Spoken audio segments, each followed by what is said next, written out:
Live right here on a Tuesday night. It is Game Time Decisions. I'm Kevin Walsh with you on SportsGrid. 2 hours to go. We got a lot to get to. The NBA and college boards calling our name. We will also give you our first pick for the Super Bowl. Niners, Chiefs, top of hour number 2. Countdown is on. We are an hour away. First one on the board. Get excited about it.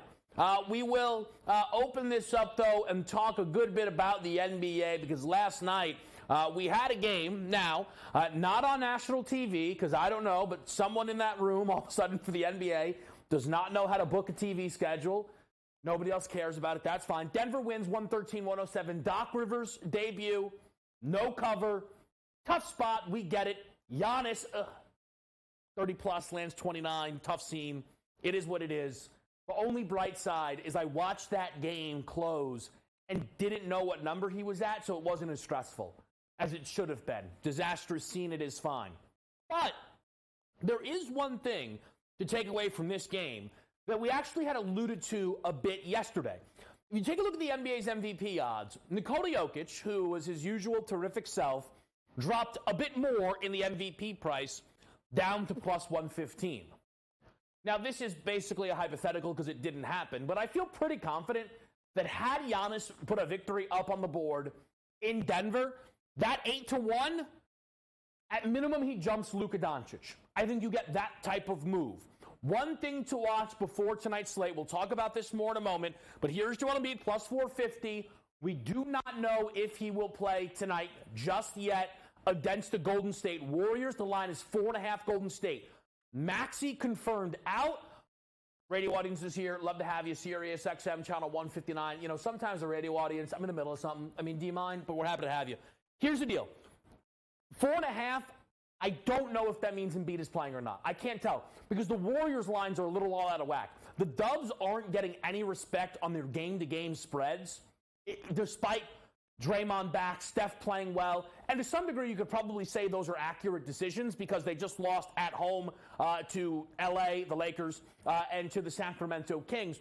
Here's the point, though.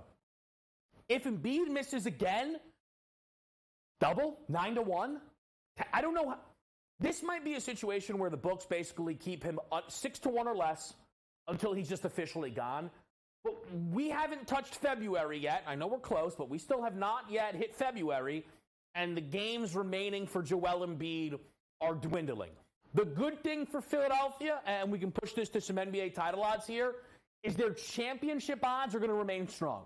For anybody that was willing to jump on this team to win the NBA championship preseason, all right, we have this team down to 11-1. The benefit is Philly has, I think, already relatively proven that when they get to the playoffs, you have reason to trust them. The preseason concern was the departure of James Harden with no high-level replacement was going to leave this team in disarray. That was proven not to be true almost immediately. The question that now remains is, can you have Joel Embiid be the best player in the regular season, be the best player in the playoffs? That is the big question here for the Philadelphia 76ers, who are inside that top 5 NBA title odds. But the first team that has that 4-line, Clippers 7-1, Bucks 5-1, 450 Denver. And then Boston plus 310 has worked back a touch. The one thing I'll say with Boston, just another result last night that's going to kind of, if you weren't on the game, going to get skipped over by people. But they played the New Orleans Pelicans, and they had to have a big comeback effort. They trailed by as many as 17 points in that game. And Boston is kind of in a spot where I can even admit they're not going to get credit for any wins, but a lot of damage will be done by their losses and even close victories.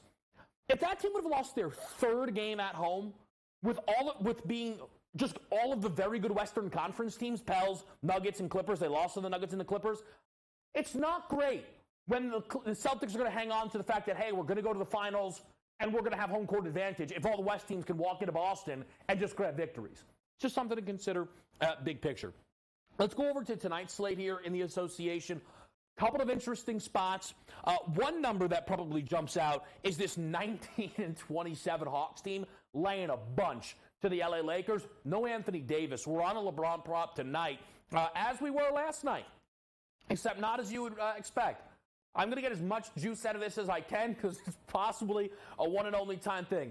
LeBron, under points, bangs it. The blowout did help. He scored 23, but he actually played way more in the fourth quarter than you would have expected in a game that had that type of distance between Houston and L.A. But LeBron under tonight. We're in a different market, but I do think he has a good spot to have big numbers here against Atlanta. Big time total, 247. A return here is expected for Tyrese Halliburton. So Halliburton gets injured against Boston, comes back, plays in Portland, 35 minutes, again, like 17 assists, injured again right away. They said he will be on a minutes restriction tonight. Never do we get the full specifics, but I think it's fair to say Halliburton tonight, less than 30 minutes. How do we attack his props? I'm on one of them. We will talk about all of his numbers tonight against Boston. Utah goes to New York. The Knicks on the second leg of a back-to-back, as is Utah. The Knicks beat up on Charlotte. Utah got smashed by the best team in the NBA, which is the Brooklyn Nets when Ben Simmons plays. I mean, something to consider. Ben was incredible. Nearly a triple-double. Huge number on double-doubles. What was I doing not being involved? The guy's a legend. Toronto, Chicago's an ugly one. We'll get into that. And then again, late night, Philly, Golden State. It's hard. It's just an impossible game to bet before we know the Embiid stuff, but we will break it down. College basketball tonight, some top 25 action for you. 2 spots for me on the college board. There's a couple of other intriguing numbers that we'll get into. We've got this game here between Tennessee and South Carolina.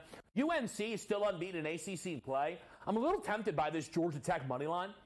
Just, it's going to be hard to run the table in a conference like the ACC no matter what. And if college basketball this season has taught us anything, North Carolina gets clipped on the road by an unranked team.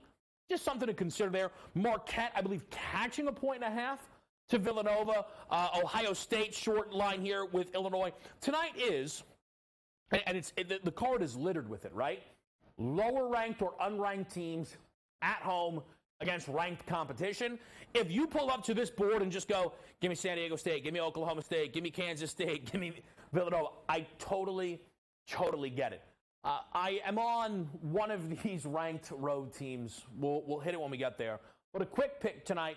I believe we have a 6:30 tip with Tennessee. That's Dalton Connect under 21.5 points.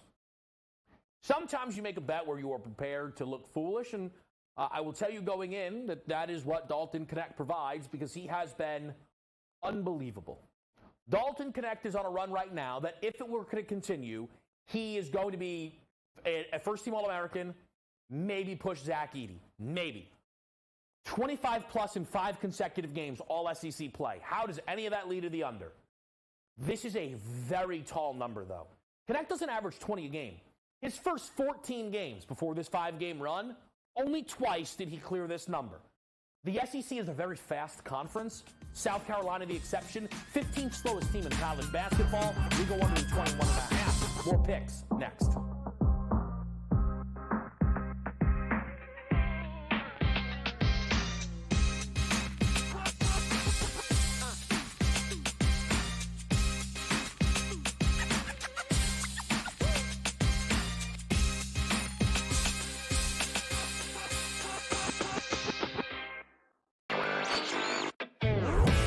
End up winning outright as a 4.5-point underdog at kickoff last week. They're headed back to the Super Bowl yet again.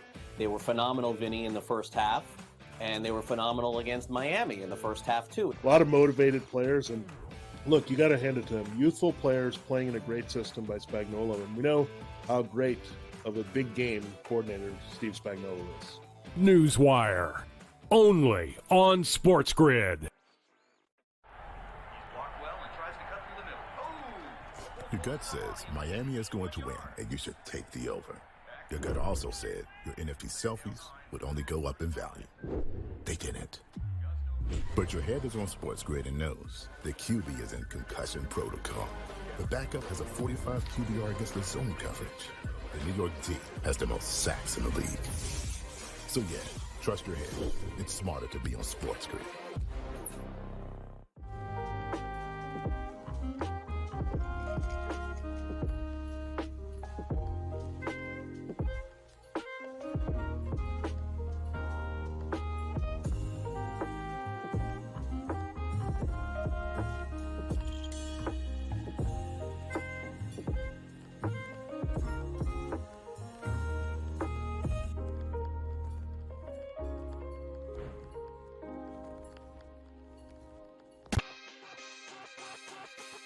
Oh, it's a beautiful time. NBA players are going wild. If I had to guess, a lot of people are going to get real angry. No defense, no defense, no defense.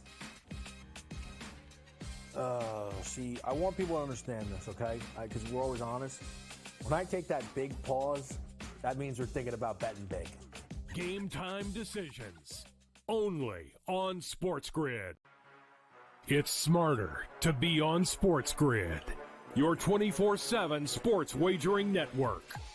Well, look at the Heisman Trophy The early race line. and what it all means. Individual success. You should have tried to get something for Anthony Rendon. Not bought at the deadline. Newswire. We're getting a lot of news, trades, cuts, and some movement in terms of starting quarterbacks, Pharrell backup quarterbacks. coast to coast. I want to watch great players make buckets and win games. Game time I have decisions. no idea what the heck the Blazers are doing and what they In-game live. Just Prime took 'em time. yard for a grand slam. The bottom of the fourth inning in a 12-2 baseball game. We got football scores going on at Wrigley right now. Sports Rage That was Late good betting. Night. We waited for 1.5. We got paid. We did. Situation, didn't like the 2.5. Jumped on. There's no taking weeks off in golf betting ever. These are the best weeks to bet. It's smarter to be on SportsGrid.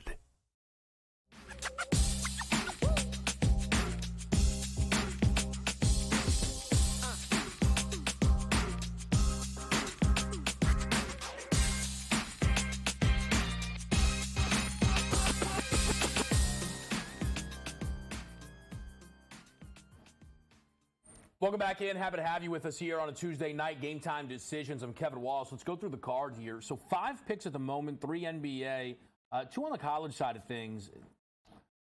Let's do the college first. You hear the frustration in my voice. Some of this is, you look at tonight's college slate, right?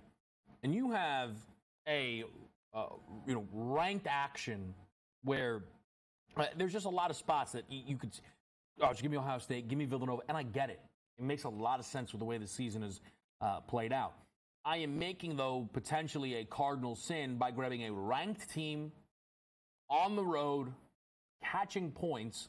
That is the Oklahoma Sooners, the number 23 team in the country against the Kansas State Wildcats. So here's the deal. Kansas State's terrible. That's strong. That's strong. They are not as good as the best teams in this conference. If you look on KenPom, the Big 12 is viewed as by far and away the very, very best conference in college basketball. There are 10 teams, 10 of them from the Big 12 inside the top 35. Kansas State's 65th. OU is inside that top 25. There is a big gap, a big drop-off. And it is a drop-off that we are aware of when we talk about Oklahoma State, West Virginia, UCF, but not K-State. But it is there for Kansas State.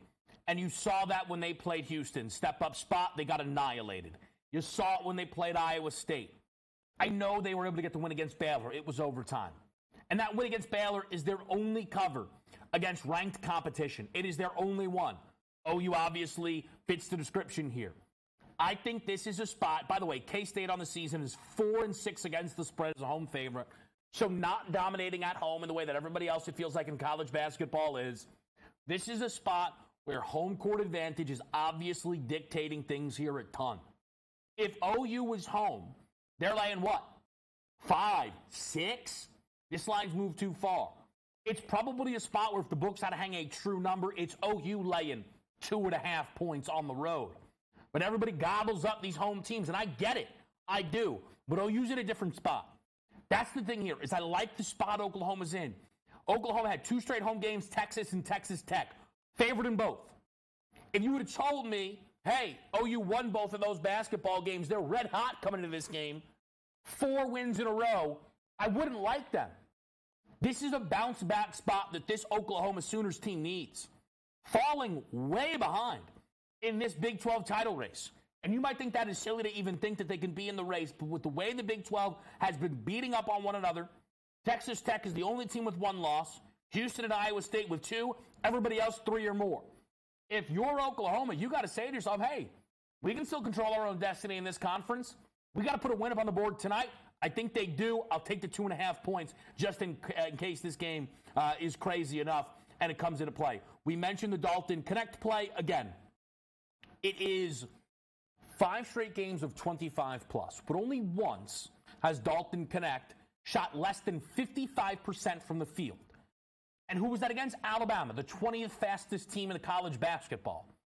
At some point, players stop shooting 60% from the field. That is the reality of it.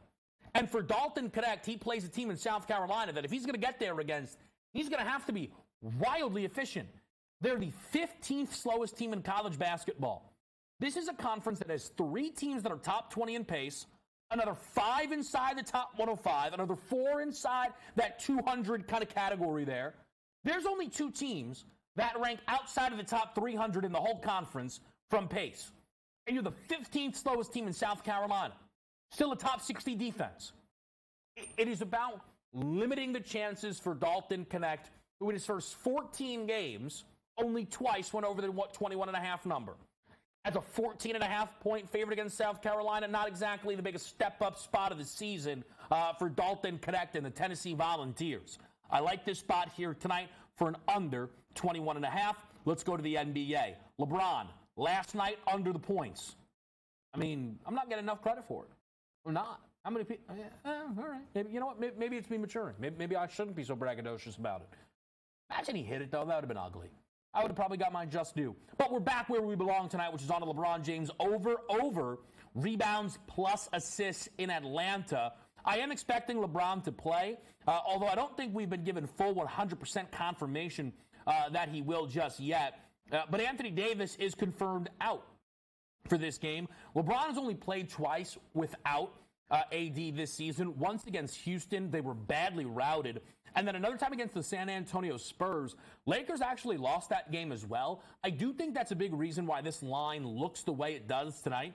And you're seeing the Hawks lay 6 points here. I think there's value on the Lakers covering the number. But all that does is mean I'm going to get more minutes out of LeBron. And that close game against the Spurs, 14 assists, 7 rebounds, which is a really nice comp spot. That's a bad San Antonio team, especially bad on defense. The Hawks, as fast as it gets with Trae Young in that lineup, and as bad as on the defensive side as we have in the entire NBA. So I really, really like that. I'm not worried about LeBron not having rest.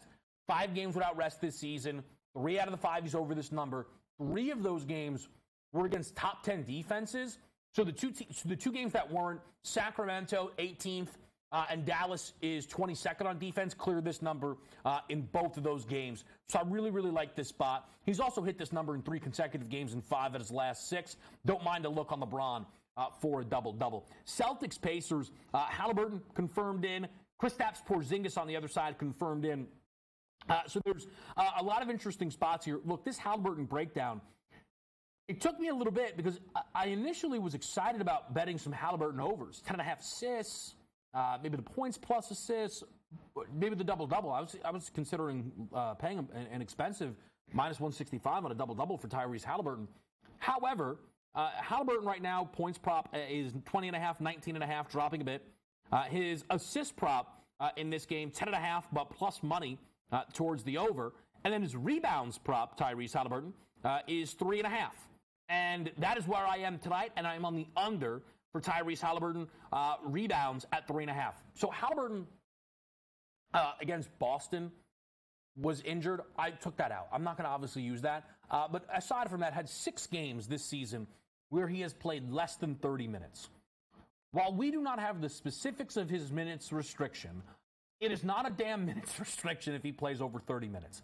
His first game back, he played 35 minutes. Clearly, that was a huge mistake by this team. So I think I'm confident in saying Halliburton, who Rick Carlisle said they're going to gradually bring back in, plays tonight 24 minutes. I think it could be less, by the way. Do not be surprised if Tyrese Halliburton only plays like 18 minutes in this game. And what I will say is risky about the way I'm going. If Halliburton only plays 18 minutes, you probably just take the PRA and play it under, because I don't think that's where the books are projecting him tonight. Rebounds at 3.5 is such a short number. You could hit that in only a 15-minute window. The reason I think this is the number, though, for Halliburton is he's had big rebounding games against Boston, including a triple-double. However, in those 6 games with less than 30 minutes, 5 out of the 6, he went under this 3.5 rebounds prop. He's under this in 18 of 16 games just in general.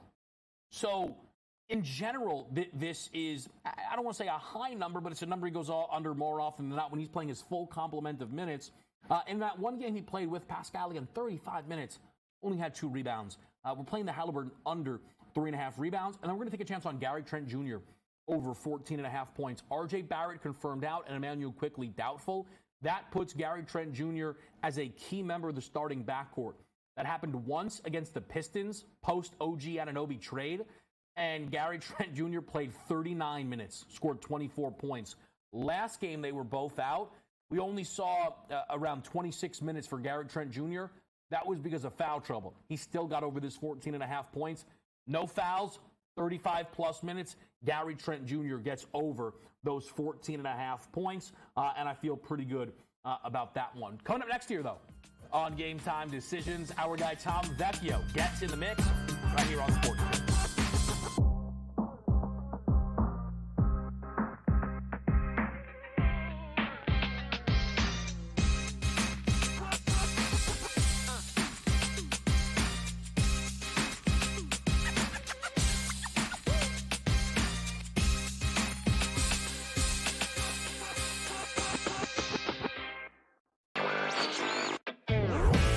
End up winning outright as a 4.5-point underdog at kickoff last week. They're headed back to the Super Bowl yet again.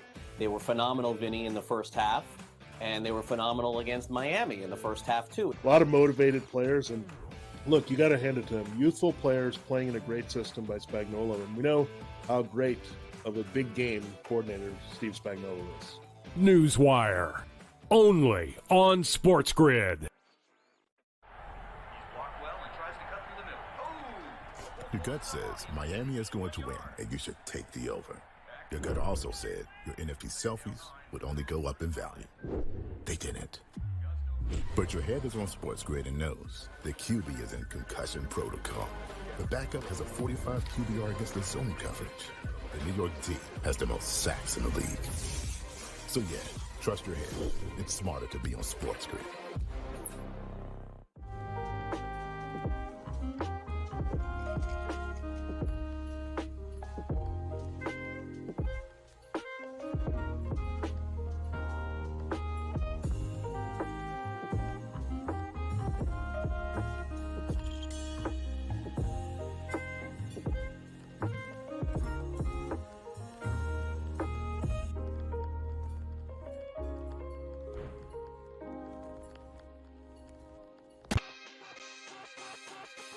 Oh, it's a beautiful time. NBA players are going wild. If I had to guess, a lot of people are going to get real angry. No defense, no defense, no defense.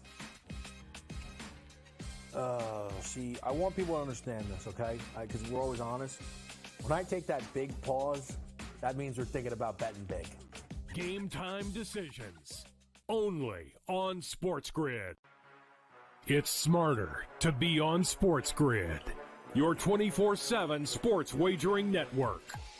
We'll look at the Heisman Trophy The early race line. and what it all means. Individual success. You should have tried to get something for Anthony Rendon. Not bought at the deadline. Newswire. We're getting a lot of news, trades, cuts, and some movement in terms of starting quarterbacks, Pharrell backup quarterbacks. coast to coast. I want to watch great players make buckets and win games. Game Time I have Decisions. no idea what the heck the Blazers are doing and what they In-game live. Just Prime took 'em time. yard for a grand slam. The bottom of the fourth inning in a 12-2 baseball game. We got football scores going on at Wrigley right now. Sports Rage That was good Late betting. Night. We waited for the 1.5. We got paid. We did. Didn't like the 2.5. Jumped on There's it. no taking weeks off in golf betting, ever. These are the best weeks to bet. It's smarter to be on SportsGrid.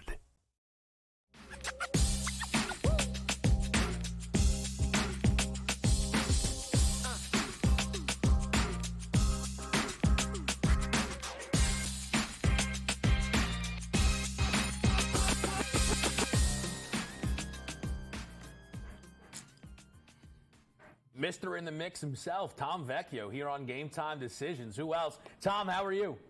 I'm doing great. Yeah, loaded slate of NBA. Despite it being only 5 games, there's a lot going on when it comes to injuries. Trade deadline coming up, All-Star break coming up. I'm ready to go. Yeah. Let's then start with your favorite, though, which is the ice. 2 games tonight. Wait, a year to go. This All-Star break's coming up. Everybody's a little tired on the ice. Yeah, certainly. Tough time of year for some teams. Some teams that were super hot are slowing down a little bit. Some injuries piling up. You name it. But for tonight's NHL action, let's go to Oliver Bjorkstrand. Wanted to give you that name. From the Seattle Kraken, over 2.5 shots on goal, minus 113. They're going up against the Sharks. The Sharks are the worst team in the league in nearly all defensive categories. Total shot attempts against, goals against, you name it, over the last, the year, the month, 2 weeks, whatever kind of sample size. They're routinely in the bottom of the league. Bjorkstrand leads the team with 26 shots on goal over the last 10. He's also a first-time All-Star this season, so rolling into the break on a hot streak. I also like Kirill Marchenko from the Blue Jackets, over 2.5 shots on goal. Despite just being a second-year player, he leads the team in shots and goals this season. All right. Now, I have one more question for you on the ice, and then we'll get over to the NBA, and maybe we'll do a little football as well. My question for you is, out in Vegas for the week, I saw Tuesday night is Golden Knight Oilers. Could I count on you if I go to the game, reach out to you for a pick? Of course. Of course, I'm always available. That game, that's the first one after the break. The Oilers are riding this 16-game winning streak. That's going to be a really good one. Tickets aren't too bad, by the way. I think that's probably just a hockey thing. No slander. I'm happy about it. I don't want to pay more. Tickets aren't too bad. I'm looking forward to that there. Let's go to the association. Hawks-Lakers. Tom, listen, I'm coming off. I'm not going to stop talking about it for a while. I bet LeBron under points yesterday. I've gotten nowhere near enough credit for it, despite being a big LeBron guy. But to make it up for him, I came back tonight. I'm on his rebounds plus assists over. What are you betting in this game? I like that look. Rebound plus assist. That's good. This game, Jalen Johnson, over 20.5 points, rebounds, assists combined, and sitting at minus 104. I love this game for some scoring. I do not think we're going to see a shred of defense. 247 total. Both teams in the top 6 of the league in pace. Jalen Johnson has really shaped up to be a solid player this year. First few years in the league, he came in super young. He didn't have like a consistent role in the offense, but this year he is putting it all together. His numbers are improving as the year goes on. He's routinely taking mid-teens, upper teens when it comes to field goal attempts on a nightly basis. He doesn't hit a ton from downtown, but I like his role rebounding the ball. He can knock down some shots, and this game's going to see so much offense tonight that he should have an easy time getting there. I am curious, and one thing I actually, despite how much I'm into it, I avoided any, like, the D'Lo, Reeves, DeJounte Murray portion of this game, because I know there's been reports that, the deals are done. I don't think that's true until we get to the deadline. But I don't know. Like, if you're DeJounte Murray, Tom, a little showcase here tonight? Step up a little bit? I mean, the flip side, like, I agree with that, but the flip side of that is, would the Hawks even put him out there? Why not pull him? Why not protect the asset that you're about to trade? Well, they seem to, it's a good point. Instead, they're going to play him while he's clearly not 100%, which I don't know, maybe par for the course with some of the decisions that Atlanta has been making. One decision they made, eventually they got around to trading John Collins, who for a very long time was frustrated with his usage in Atlanta. I'm sure he's loving it in Utah. What do you like tonight with John Collins? Yeah, John Collins, over 6.5 rebounds. It's sitting on minus 112. He's averaging 7.8 on the year. And you look back at his recent game log, he's putting up some good rebounding performances. The Knicks are a little bit shorthanded when it comes to big men. No Julius Randle out there. Precious Achiuwa and Isaiah Hartenstein should be starting at the 4 and 5 for the Knicks. It's a little bit of a pace-down spot, but the Jazz play in these insanely high-scoring games and play a little bit ugly at times, that there should just be plenty of opportunities for Collins to just pile up the rebounds. So Knicks a little bit shorthanded. They certainly have some good guard play still, with what they're doing. But I like Collins tonight. I think he should be able to get to this number pretty easily. Yeah, I don't mind the pick, but I don't want to say I'm rooting against him, but as a Trae Young guy, I don't know, man. Like, you had it good. You were playing with one of the very best point guards in basketball. It's fair. He's been awful. He's been awful in Utah. His worst on-off rating of his entire career. But whatever. You get to play with Jordan Clarkson. I'm sure he's loving it in Utah. All right, so the big game set. Niners, Chiefs. I'm just, off the bat, for you, what's the process like? When do you start diving in? When do you start placing bets? So I already have a few bets out there. As I mentioned on the early line yesterday, my favorite bet is will the kickoff be a touchback? And the answer is yes. It's juice. It's like minus 250, minus 300, wherever you may find it. My take on that is teams will not put anything random into play that they do not have to. So they want to control things as much as possible, which leads me into my next point, which is the fact that I like live overs. I will not be betting the total until the game starts. Game's going to start super scripted, very low scoring in the first half, as we've seen in years past, and the scoring picks up. Teams have to get the offense going. They have to start taking more shots. And that's where we start to see things really develop. So live overs once the game starts. Okay. And I have CMC for the MVP. I've had that since before the playoffs started. So yeah, we're on opposed. All right, let me ask you about that because we're on opposing sides for that. I took Brock actually. Okay. Here's my question for you. Do you think, not who you would have voted for, because that doesn't really matter, right? Because it doesn't matter who I would have voted for. If they gave out an MVP after the Lions game, do you think it would have gone to Brock, McCaffrey, or maybe somebody else? For the playoffs? No.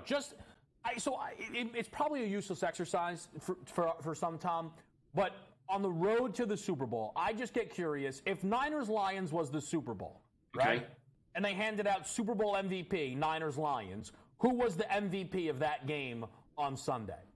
It probably was Brock.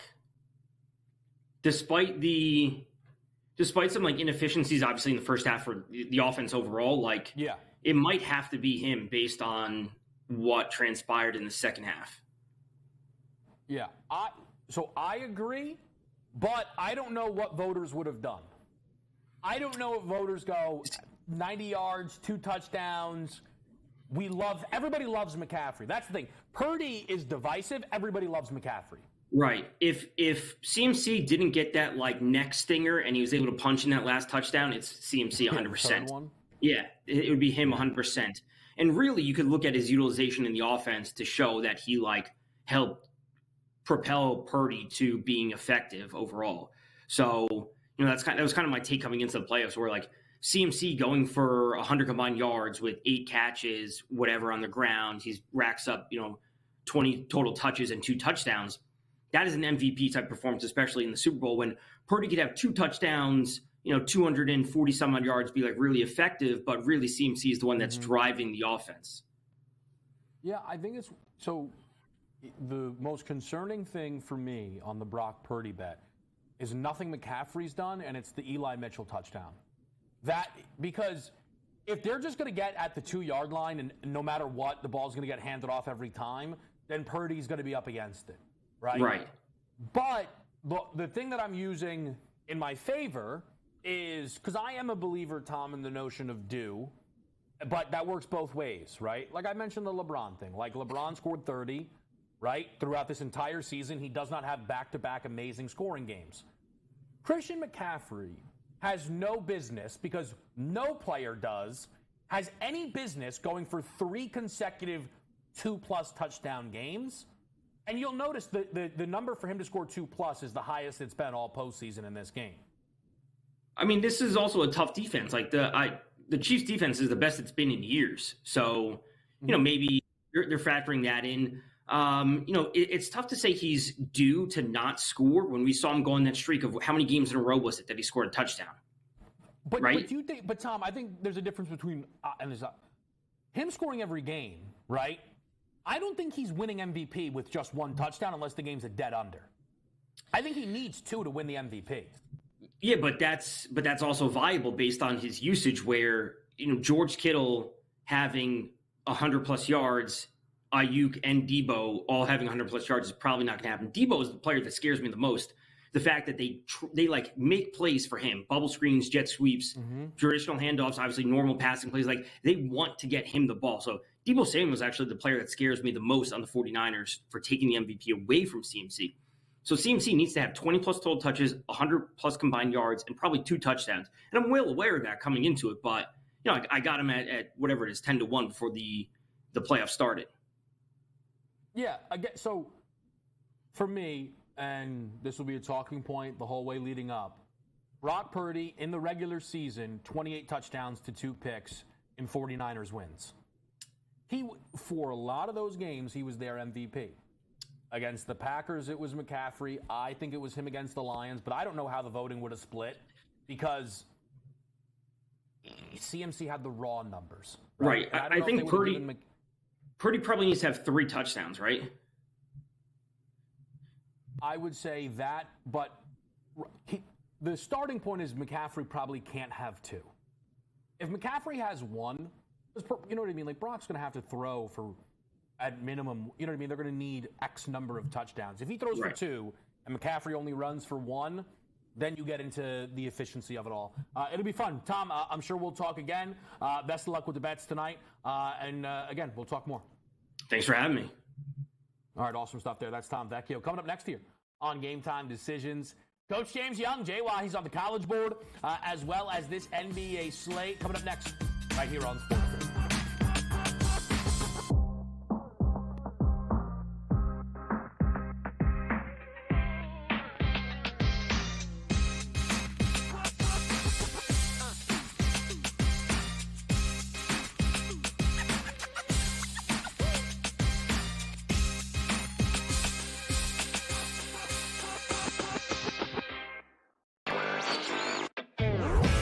End up winning outright as a 4.5-point underdog at kickoff last week. They're headed back to the Super Bowl yet again. They were phenomenal, Vinny, in the first half, and they were phenomenal against Miami in the first half, too. A lot of motivated players, and look, you got to hand it to them. Youthful players playing in a great system by Spagnuolo, and we know how great of a big game coordinator Steve Spagnuolo is. Newswire, only on SportsGrid. Your gut says Miami is going to win, and you should take the over. Your gut also said your NFT selfies would only go up in value. They didn't. But your head is on SportsGrid and knows the QB is in concussion protocol. The backup has a 45 QBR against the zone coverage. The New York D has the most sacks in the league. So yeah, trust your head. It's smarter to be on SportsGrid.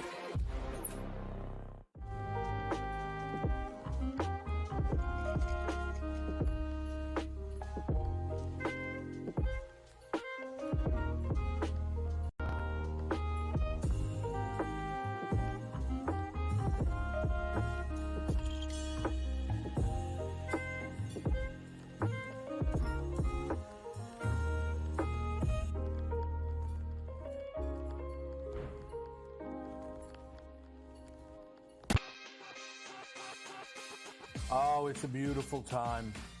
NBA players are going wild. If I had to guess, a lot of people are going to get real angry. No defense, no defense, no defense. See, I want people to understand this, okay? Because we're always honest.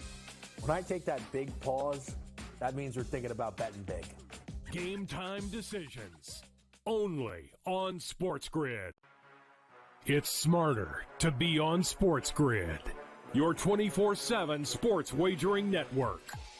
Well, look at the Heisman Trophy. The early line. And what it all means. Individual success. You should have tried to get something for Anthony Rendon. Not bought at the deadline. Newswire. We're getting a lot of news, trades, cuts, and some movement in terms of starting quarterback, Pharrell, backup quarterback. coast to coast. I want to watch great players make buckets and win games. Game Time Decisions. I have no idea what the heck the Blazers are doing and what they In-game live. Just Prime took time. Yard for a grand slam. In the bottom of the 4th inning in a 12-2 baseball game. We got football scores going on at Wrigley right now. Sports Rage That was late better. night. We waited for a 1.5. We got paid We did. information. Didn't like the 2.5.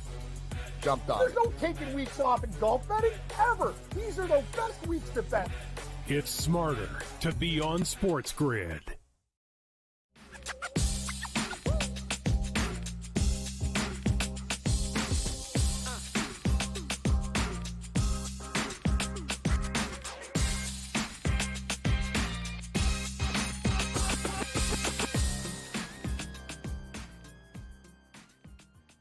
Coach James Young with us here. Pass that ball, Dalton. Connect. On the under, 21.5. Tennessee has 5. I don't know if he has either of those, but we'll see. Time will tell. Coach James Young, JY, how are you, sir?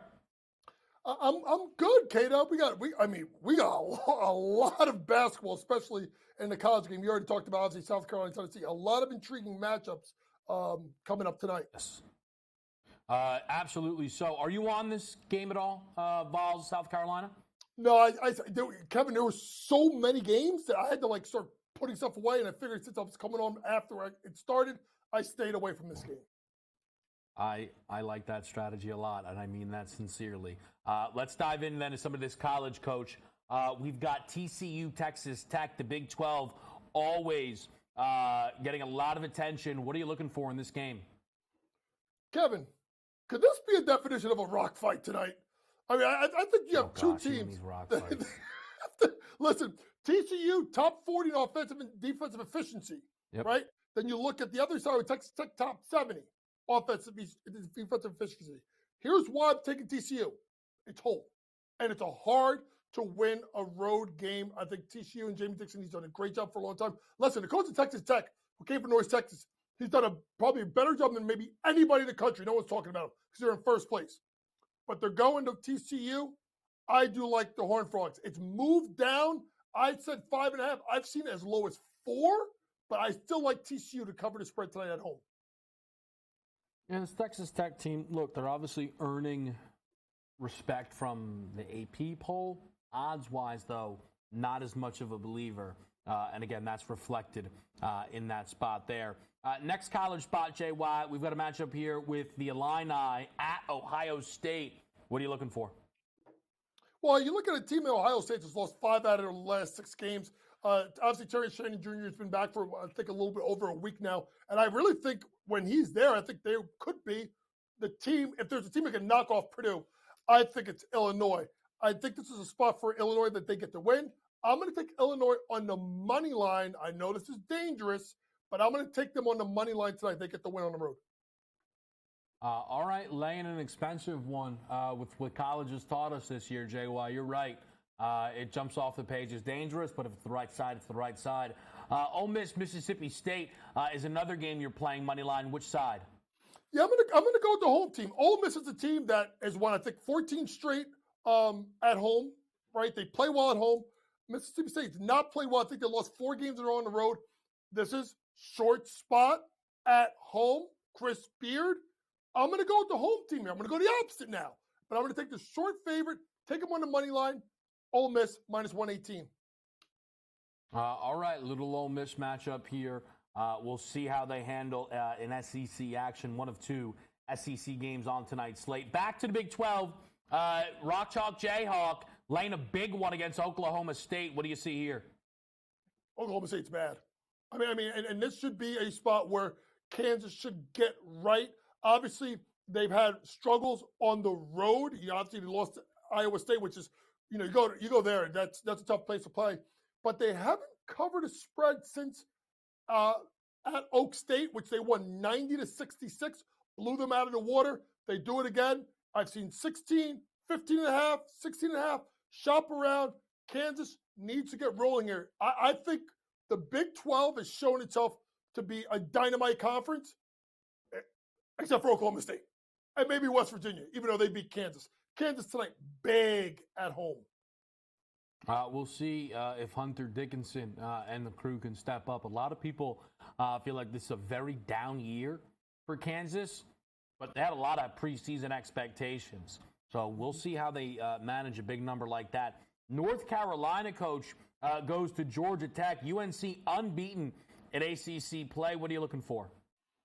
It's amazing. Like, when you talk about transfers, right, it's almost like addition by subtraction. Like, they're playing better. That Caleb Love is gone, even though he's done, okay over there in Arizona.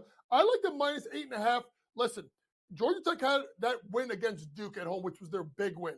But they also kind of lost at home to Notre Dame and BC. North Carolina is playing almost as good as anybody in the country. I know it's 8.5, but Kevin, when I get to like that 5.5, 6.5 number on the road, I feel a little bit more safe with the road favorite. I'm going to go North Carolina minus 8.5 at Georgia Tech tonight. I think North Carolina sitting here with 9-0 now. You got to start wondering when they're going to get knocked off, though, JY. And maybe Georgia Tech's not the team to do it. Home against Duke, home against Clemson, at Miami, at Syracuse. They're losing one of these next 5. Yeah, right? Now, that's not a bold statement. That's not a Super Bowl to say a team's going to lose one of their next 5. But you got to figure out where these numbers are going to be, because I would say at Miami, I don't know what that number is, but the Miami line will be the shortest, but they're probably laying in all these next 5. I mean, they're going to lay as well home against Virginia Tech, but I think it happens before that. It's something to keep your eye on with this North Carolina team. Marquette's ranked, catching points tonight against Villanova. What do you see here? I don't even know what to say about Villanova anymore. The way they've played, I saw them against UConn. They lose by 1. I'm like, oh, here we go. They're back, right? They're playing well. They lose by 1, and then they get thunder punched by 20, right, at St. John's.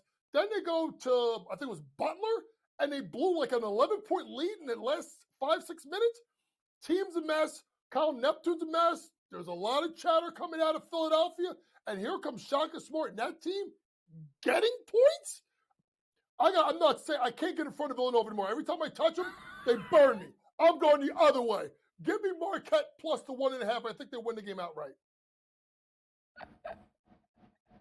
Getting point 1.5. I got to be honest. You did cry. Getting point, it's 1.5. Points. All right, points. You make it sound 1.5.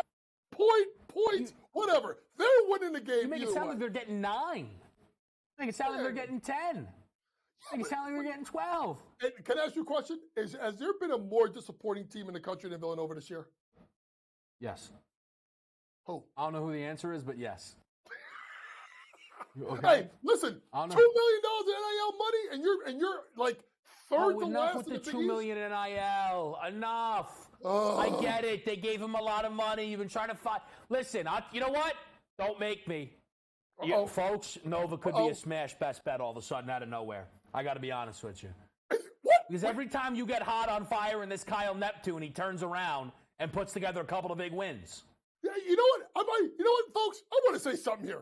Get rid of K-Dub. Let JY talk for a second here. I'm telling you this right now. I'm telling you this right now. You are getting a 1-week probation that you very clearly deserve when it's hit Super Bowl week, and I'm going to have to reevaluate during that week if you make it back. You know Stop asking to get rid of me on the show.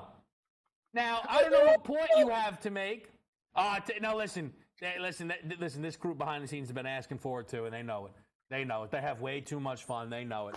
They know it. All right? Now, if you have a point to make, you can make it, or you can talk about why you like Seton Hall. Well, I'll talk about both. I could be like the opposite picks of Villanova. Every time I take them, they don't cover. Right? Actually, I did take them, I think, against UConn. Well, who cares about that? They're not winning tonight. I don't care. Marquette. Now, let's go to Seton Hall. Here's the big thing, folks. I want you to wait closer to game time. I don't know if Kadari Richmond is playing. Like, I've tried to dig. I've reached out to people. I got nothing. If Kadari Richmond plays, they're covering the spread. So you got to wait till closer to tip-off and see if Kadari's in the lineup. If he's in the lineup, take Seton Hall minus 10.5. They're a completely different team. They've lost 3 games in a row, 2 without Kadari, and they got 2 games in this one and then home Georgetown that they got to win. If they lose these games, they're not going to the tournament. I like them tonight minus 10.5, provided that Kadari Richmond does play for the Hall. All right, something to keep your eyes on there. And then the U, JY, going to NC State tonight here, the Wolfpack, one of the very best names you will find in all of college sports. What do you see? Well, you know what, Kevin, you want to talk about a team that's been disappointing or at least all over the place? I think we could talk about Miami. I mean, I thought Miami was a team that could make a Final Four run again. They have not played well, but this is a spot that they won 2 games in a row at NC State. I think NC State is giving 3.5 points. I think this is the better team. I'm going to take a chance on Miami that they've started to turn the corner a little bit. They got a schedule of at NC State, home Virginia Tech, at Virginia before that big game a week from Saturday at UNC. So I'm home versus UNC. I do like Miami to start the roll. I'll take the 3.5 points. I think they win outright. All right, likes the U in a good spot there. We got some NBA tonight as well, JY. And Halliburton is confirmed back in. What are you looking for from Indiana tonight? Pace. Because, we talked about this, right? When Halliburton plays, they just play faster. They also have the most bench points in the NBA. And the fact that I think Boston could score at will with them. And I think I saw that Porzingis is also in tonight. Now, the numbers moved. I had that 245.5. I've seen it up to 247. I think this game goes over. The pace will be there. The fireworks will be there. The only concern, and Kevin mentioned it before, is if he's restricted on minutes. I still think Boston can get there with their points. I'm going to go over 245.5. Like I said, I've seen 247 over in Pacers Celtics. Joe, we'll go through the Knicks Jazz picks in a moment there. I want to just hang on that game for a second.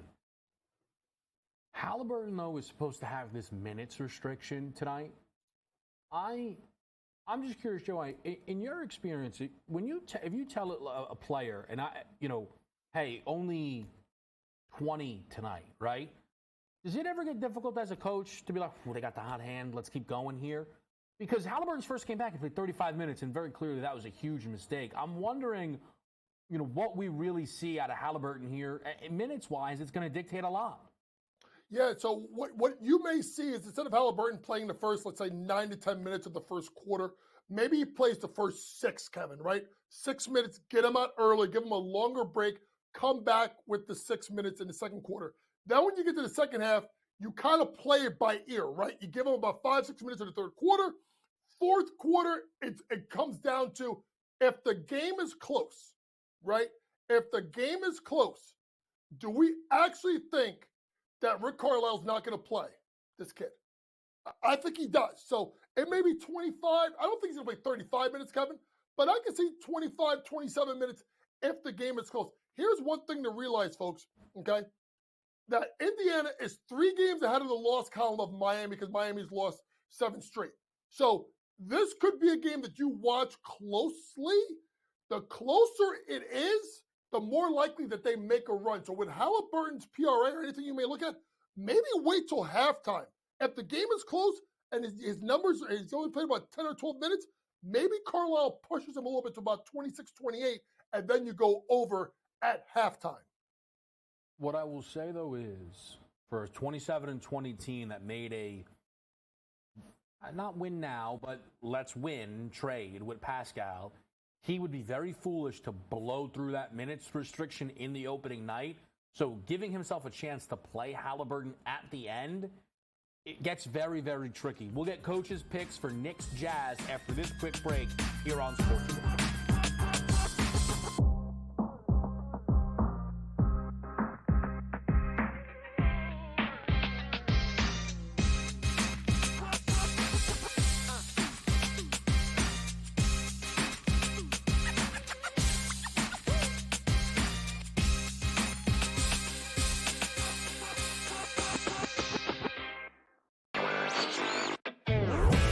End up winning outright as a 4.5-point underdog at kickoff last week. They're headed back to the Super Bowl yet again. They were phenomenal, Vinny, in the first half, and they were phenomenal against Miami in the first half, too. A lot of motivated players, and look, you got to hand it to them. Youthful players playing in a great system by Spagnuolo, and we know how great of a big game coordinator Steve Spagnuolo is. Newswire, only on SportsGrid. Your gut says Miami is going to win, and you should take the over. Your gut also said your NFT selfies would only go up in value. They didn't. But your head is on SportsGrid and knows the QB is in concussion protocol. The backup has a 45 QBR against the zone coverage. The New York D has the most sacks in the league. So yeah, trust your head. It's smarter to be on SportsGrid.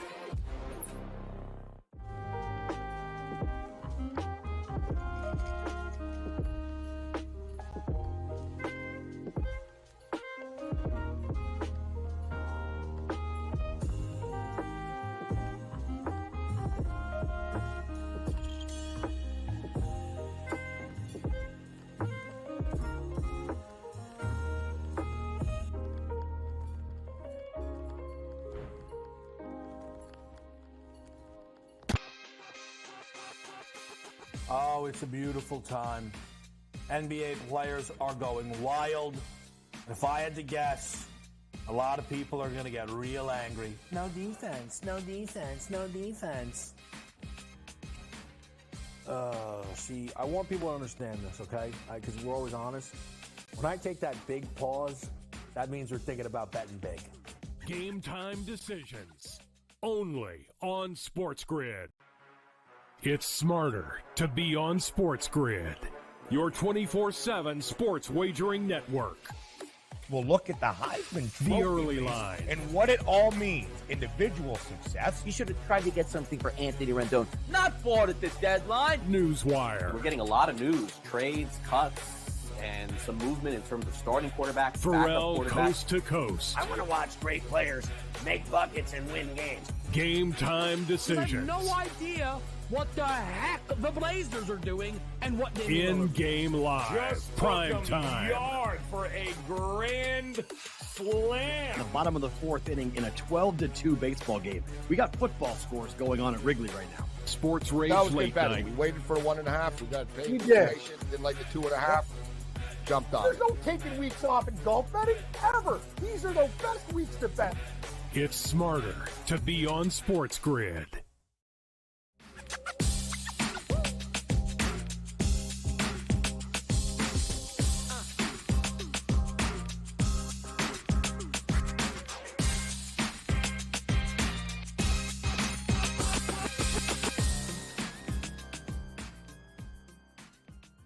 Closing out the hour here with Coach James Young. Top of the hour, we get you our first Super Bowl pick for 49ers Chiefs. But JY, take us home with the final picks of your NBA card focused in on Knicks Jazz.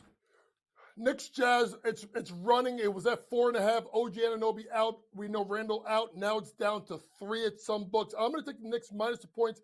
The Knicks are 17-7-2 against the spread at home. They're 13-7-1 against the spread at home. I think it's a spot where they get to remember they went to Utah at the beginning of a road trip and got torched. I think they get it back, especially both teams on a back-to-back. Next, I'm going to go with Josh Hart over 4.5 rebounds. Upticking minutes with no OG in the lineup, and that's not moved.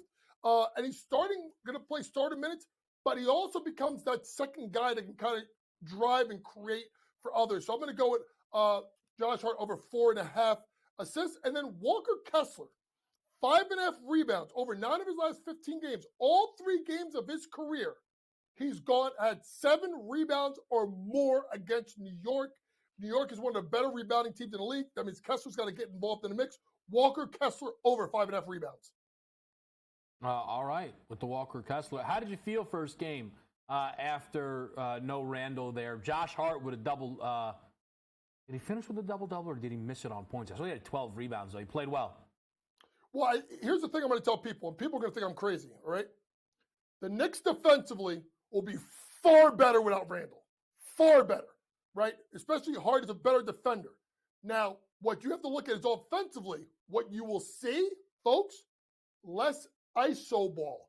Brunson's going to have the ball in his hands more, and there'll be better ball movement. It'll move a lot better.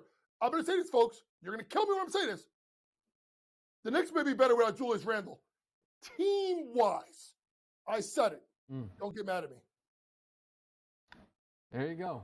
Julius Randle. Soon to be all-star. Knicks are better off without him. This team's going to win a title. The Knicks. Thanks, Go Coach. New York, go New York, go. As Go New always, York, go New Super York. Bowl pick is up next.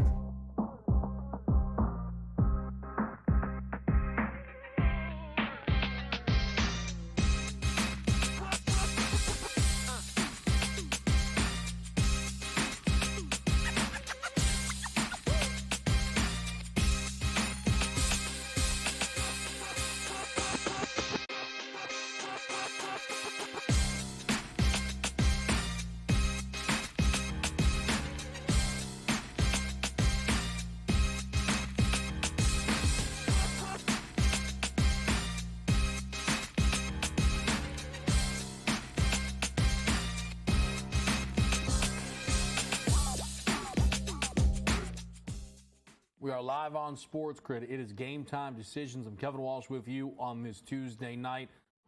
Finish up this Knicks Jazz game. And then we will get to a Super Bowl breakdown for you. But first, Davis Maddox, same game parlay, Jazz Knicks.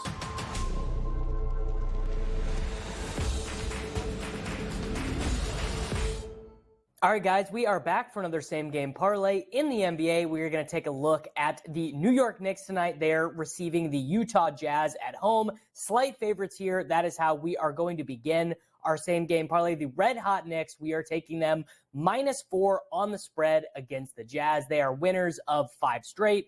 Blew out the Hornets, blew out the Miami Heat, even got a huge win against the reigning champion Denver Nuggets. They're just on fire since the trade. I think it was just such a smart trade for them to do. Let Jalen Brunson be the man. Don't have to share time with Quickly and add Anunoby on the wing, even without Julius Randle, a huge win. And we're also going to take the under on 230.5. However, I think the right way and the best way for the Knicks to win games right now is just clear Thibodeau ball, play great defense, obviously not shooting a ton of three-pointers. Even their best player, Jalen Brunson, does not shoot a ton of three-pointers. And that is going to be the final leg of our same game parlay. Of course, Jalen Brunson over 30 points, something he has done in 4 of his last 5 games. He is having an incredible scoring season, almost averaging 27 points per game. This 3-leg same game parlay is going to give us plus 361 odds. Knicks -4, under 230.5, and Jalen Brunson to score 30 or more points. Good luck tonight, everybody. All right, we are live on SportsGrid. Appreciate the breakdown there from Davis Maddox, same game parlay style for the matchup between the New York Knicks and the Utah Jazz, both teams on a back-to-back. We have our radio audience in the fold. Appreciate everybody here who is watching and listening across the SportsGrid network, including SiriusXM, channel 159. I want to get you my first Super Bowl pick on the board, and it is going to be on the Kansas City side of things. Patrick Mahomes, 25-plus rushing yards. Mahomes is well known as a big game runner. No game bigger than the Super Bowl. You will find this primarily sitting at 25.5. Those little alt markets, you can play 25-plus. For me, a touch more juice is worth it for the flat number. It's how I like to bet, but trust me, I still like the 25.5 that is widely available for Patrick Mahomes over rushing in the Super Bowl. And you will see that Pat Mahomes in his last 2 games has fallen short of this number against Buffalo and Baltimore. And that is key because Patrick Mahomes has not once this season missed 25-plus rushing yards in 3 consecutive games. I have talked bounce-back spots ad nauseum to you on this show and Pro Football Today, and we're not stopping heading into the Super Bowl. He's also never missed it in 3 straight playoff games, which matters even more to me, and also, of course, he hasn't. Because everybody knows when we get to the playoffs, the Mahomes rushing prop does not look the way it does in the regular season. It doesn't. More is expected from him on the ground. And you almost always get more. And not just in the playoffs, but in the Super Bowl, this number is 3-0. Last year, 6 carries, 44 yards. And let me just say this. He had gone 2 consecutive games without having 25-plus rushing yards because Pat Mahomes basically couldn't walk against Jacksonville and Cincinnati. Then shows up into the game against Philadelphia, still not sure about the ankle health, so he just runs for 44. By the way, he lost 7 yards on 2 kneel downs in that game against the Eagles. Goes well through the number. 5 for 33 in that abysmal, embarrassing performance that they had against the Tampa Bay Buccaneers. And he lost a yard on a kneel down. But job still done by Pat. And then in the first Super Bowl, 9 for 29 against the Niners. And if you were on it, you remember. If you were with anybody who was on it, you remember that was great at a loss. Some books gave it back because Pat Mahomes lost 15 rushing yards on 3 kneel downs. Mahomes averages 35.3 yards per game on the ground in his 3 Super Bowl appearances. It's 43 yards per game, if not for the kneel downs. Now, I'd be foolish to suggest that all of this is here for us and he's not going to have a kneel down or 2 in this game, because even in the game against the Bucs that they lost, he still had 1. You end the half, you go to the locker room, and that's just how it goes sometimes. But I don't think we're ever going to see Mahomes lose another 15 yards on a kneel down. Well, again, in that game against the Niners, that happened and he still cleared 25 plus. This is a wildly low number based almost entirely on 2 consecutive misses. That is a bounce back spot for the ages. There's not been a ton of mobile quarterbacks that have played San Francisco this season, but the ones who have, Kyler, Lamar, Dobbs, all went for 40 plus. They did keep Daniel Jones well under that number. Who else from their catalog of quarterbacks would you consider mobile? Jordan Love runs way less than you would think. Dak Prescott in that matchup didn't run a ton because the other reality, rushing in the postseason, okay, is just way different than the regular season. And that's the reality here on Patrick Mahomes, 25-plus rushing yards for the San Francisco 49ers, Kansas City Chiefs Super Bowl, our first pick on the board. Some updates for you. We are on a LeBron James prop tonight. He has now been confirmed in. We are on his over. 15.5 rebounds plus assists. I do think LeBron has a great possibility to secure a double-double in this game. I've seen minus 115. The Lakers line has dropped at one point. We did see 6.5 in the market. That number is down to 5.5 now. Major total for Hawks-Lakers, 247.5. Trae Young in, DeJounte Murray in as well. So with all of the offense expected here and LeBron stepping up to the plate and playing, and the fact I think the Lakers will keep this close, especially after the ugly performance that they just had going up against the Houston Rockets. Love this spot here for LeBron. Give me the over 15.5 rebounds plus assists against one of the worst defenses in basketball. He's hit this in 3 consecutive, 5 out of his last 6. No Anthony Davis in the game. The other NBA picked him on starting in that 7:30 range there. Celtics Pacers, Tyrese Halliburton under 3.5 rebounds. Halliburton checks into this game on a minutes restriction. It is his first back. He was injured against Boston, 1 game back, played 35 minutes, injured again. And Rick Carlisle said that they are going to bring him back gradually.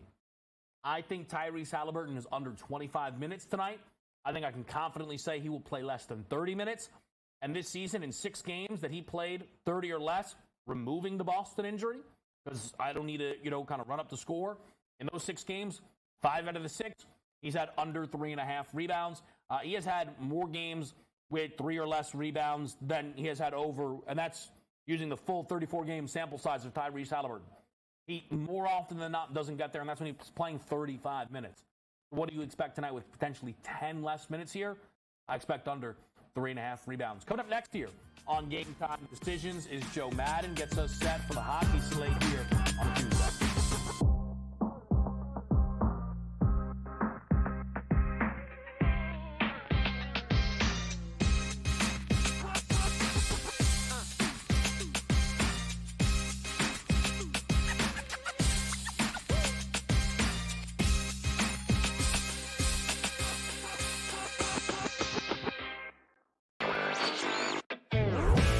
End up winning outright as a 4.5-point underdog at kickoff last week. They're headed back to the Super Bowl yet again. They were phenomenal, Vinny, in the first half, and they were phenomenal against Miami in the first half, too. A lot of motivated players, and look, you got to hand it to them. Youthful players playing in a great system by Spagnuolo, and we know how great of a big game coordinator Steve Spagnuolo is. Newswire, only on SportsGrid. Your gut says Miami is going to win, and you should take the over. Your gut also said your NFT selfies would only go up in value. They didn't. But your head is on SportsGrid and knows the QB is in concussion protocol. The backup has a 45 QBR against the zone coverage. The New York D has the most sacks in the league. So yeah, trust your head. It's smarter to be on SportsGrid.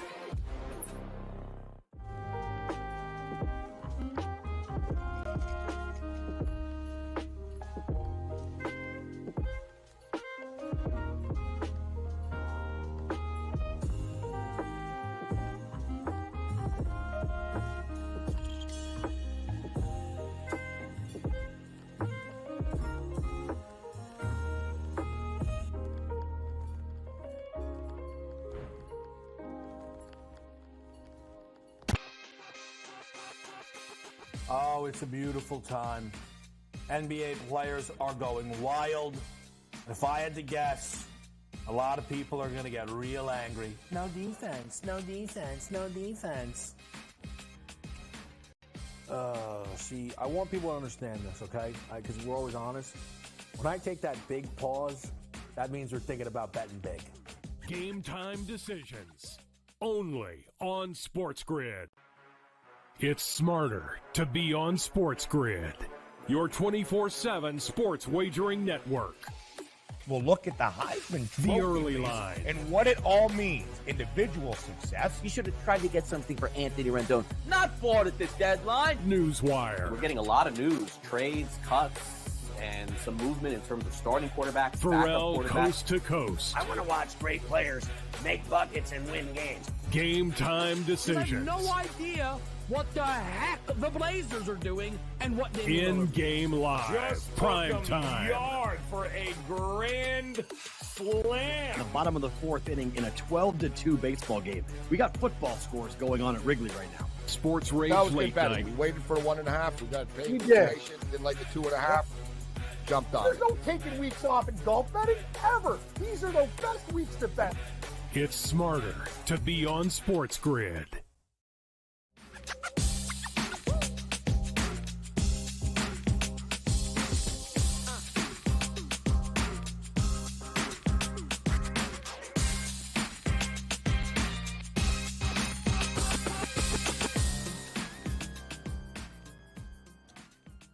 Live on SportsGrid, it's Game Time Decisions. I'm Kevin Walsh, joined now by Joe Madden. Joe, how are you?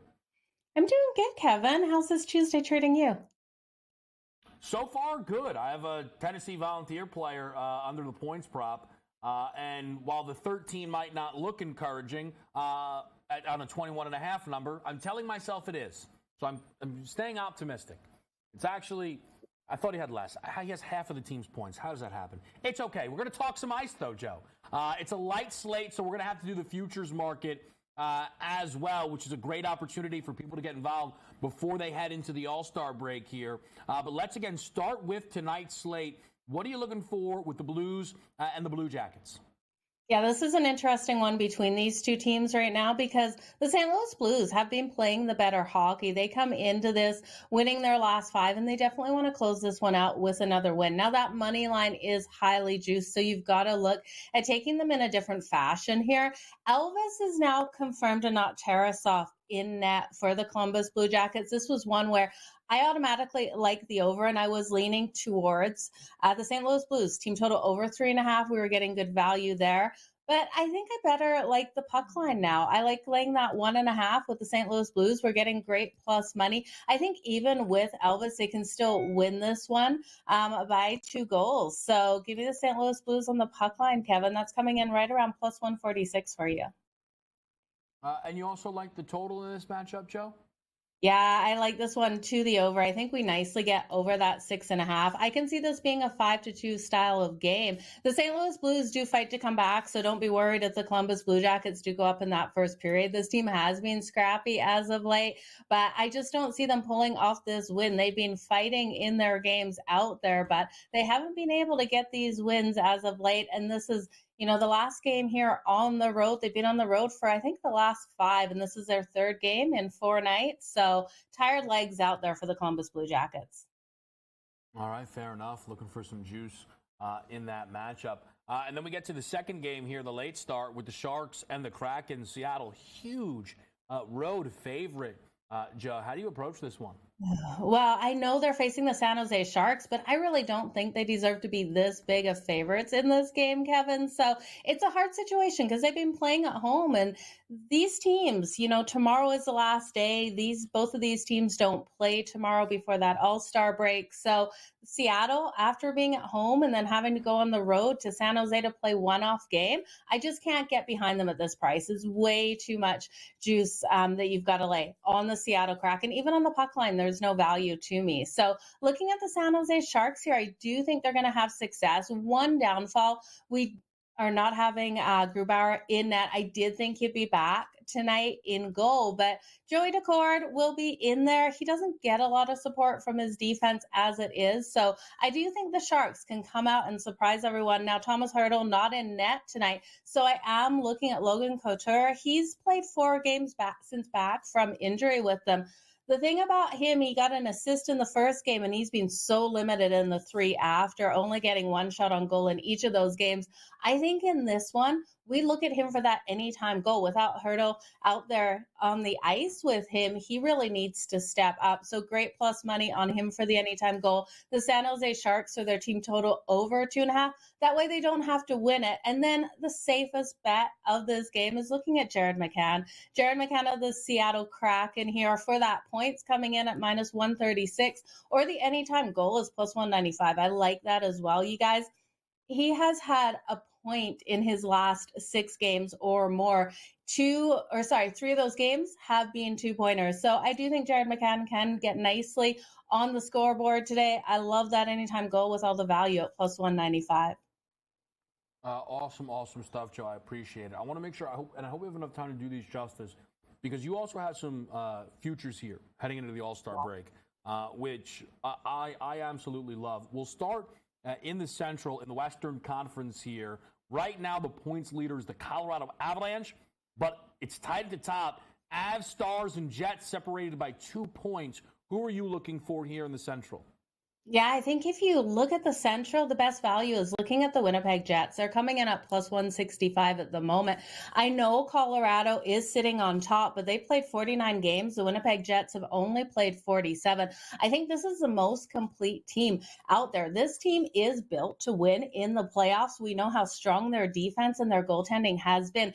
Hellebuck, their head goalie, but Boussois behind him is just as strong. So I do think the Winnipeg Jets have every opportunity to be able to win this division and go deep into the playoffs. This is a team that, struggled at the end of last season, but I do think this season is one where they can go really far, and I think they can take that division at that price. It's totally worth it. And you've got to look at this team as well. Kyle Connor was injured for a couple weeks there. This team still won without him, which is one of their best offensive players. So I think they can get things done. This defense is so sound out there. All right, Joe, for the Metro, the team that is favored is not the team with the most points. Carolina's the favorite. The Rangers are right behind them. If you look, odds suggest this is a 2-team race. Who do you see pulling away?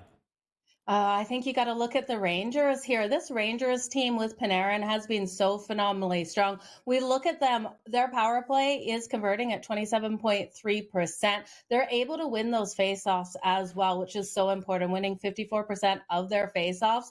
They're averaging 3.27 goals per game. And when you look at them on the defensive side, they're allowing under 3 goals per game, and their kills so solid at 82.7%. And they limit their penalties out there on the ice. So they're playing really smart hockey right now. Igor Shesterkin is playing great. What we need is Jonathan Quick to be able to step up, because he was so hot for a while and he really fell down in the last couple of games that he has played. But I have faith in him to step up in this one.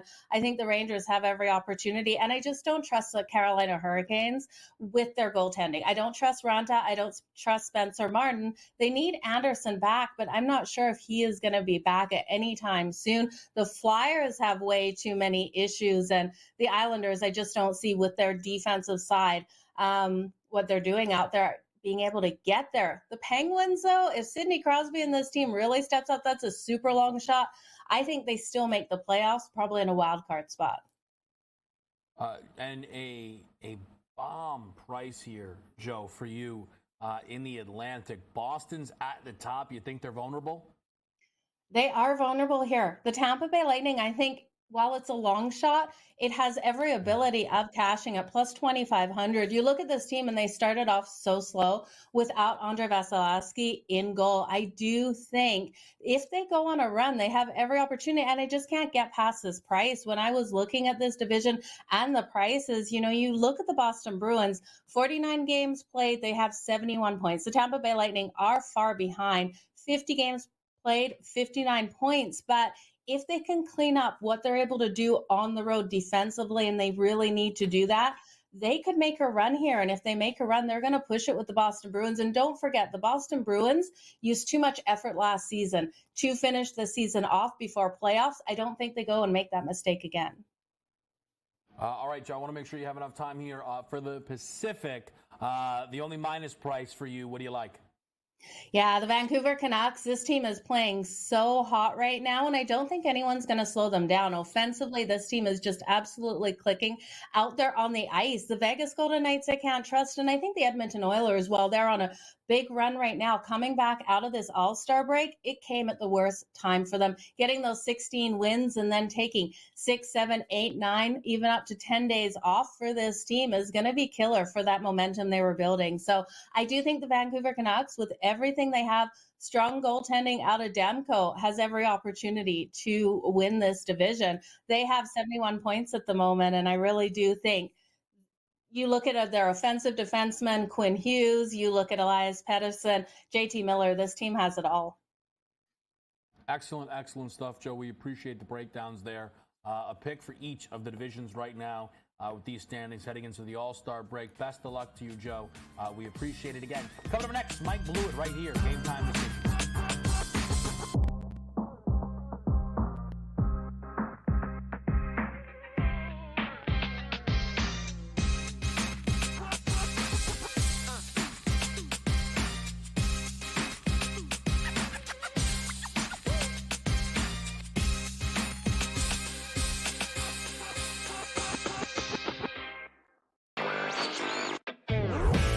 End up winning outright as a 4.5-point underdog at kickoff last week. They're headed back to the Super Bowl yet again.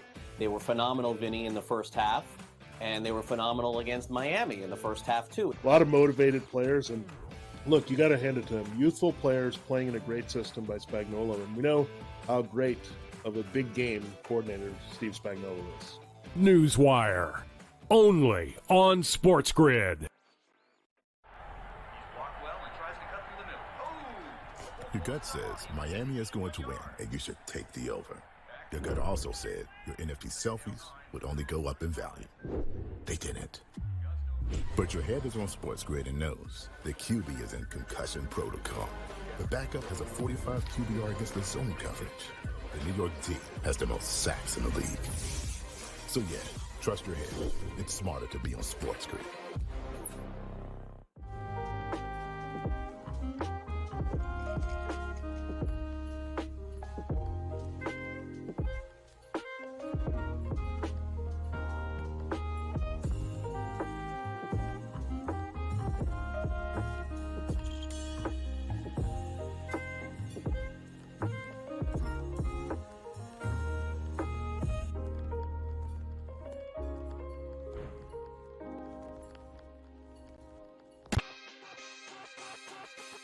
Oh, it's a beautiful time. NBA players are going wild. If I had to guess, a lot of people are going to get real angry. No defense, no defense, no defense. See, I want people to understand this, okay? Because we're always honest. When I take that big pause, that means we're thinking about betting big. Game Time Decisions, only on SportsGrid. It's smarter to be on SportsGrid, your 24/7 sports wagering network.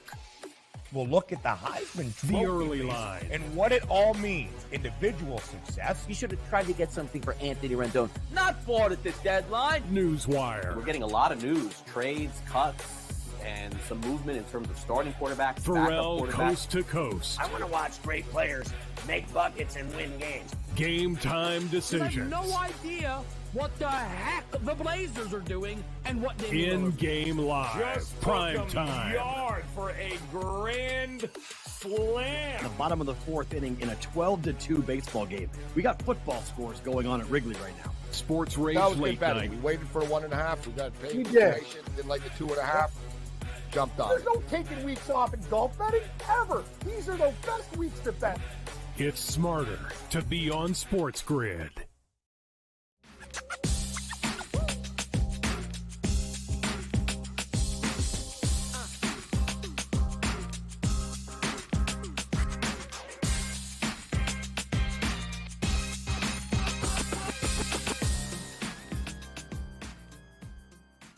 Live on SportsGrid, Kevin Walsh with you this Tuesday night. Dalton Connect. They have 26 points, Tennessee. How does he have 13? How is that possible?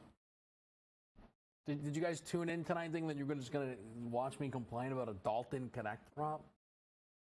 I don't even care. I don't mind losing. This is crazy. That's crazy. All right. We'll see how it goes. Hopefully, Mike Blewett gets in the mix here in a moment because usually my bets go well when Blewett's around. So Connect might come out ice cold is what we're hoping. It's going to be I can't believe he has half of the team's points. I guess I should be happy that if he was going to have half of the team points at halftime, I didn't already lose the bet. We'll go with that. Marquette's up big early, so maybe JY has this one right, or it'll be heartbreak. Ohio State up early, Texas Tech up early, Dayton extending, North Carolina up 8. Anything on the NBA board tip just yet? Halliburton under 3.5 rebounds. LeBron 15.5 rebounds plus assists. Threw LeBron double-double in a parlay. We'll see how that goes. Still no word on Joel Embiid. We're just scrolling during the break. Saw a great photo. And it was just set up for reactions. Chris Paul, AD, and LeBron all in Lakers jerseys. Who's going to stop this trio? My gosh. The Lakers ended up with Chris Paul. Sounds about right. Warriors might trade Klay Thompson. I don't know. But for what? Are they going to try and win or lose? I can't even tell. Trade Steph. What if Steph just requested out? And that would be great. Sixers could maybe come in for Steph. Probably get people saying it's a bad trade. That's what I would like. I expect this from Rainier. We're just going to start blasting. I expect this from Ranieri miscommunication. No Mike Blewett. It's a bad look for the group in the back. That's what I got. I don't see it any other way. This is becoming a theme. Am I getting punked right now? That's the question. That's what we're trying to figure out around here.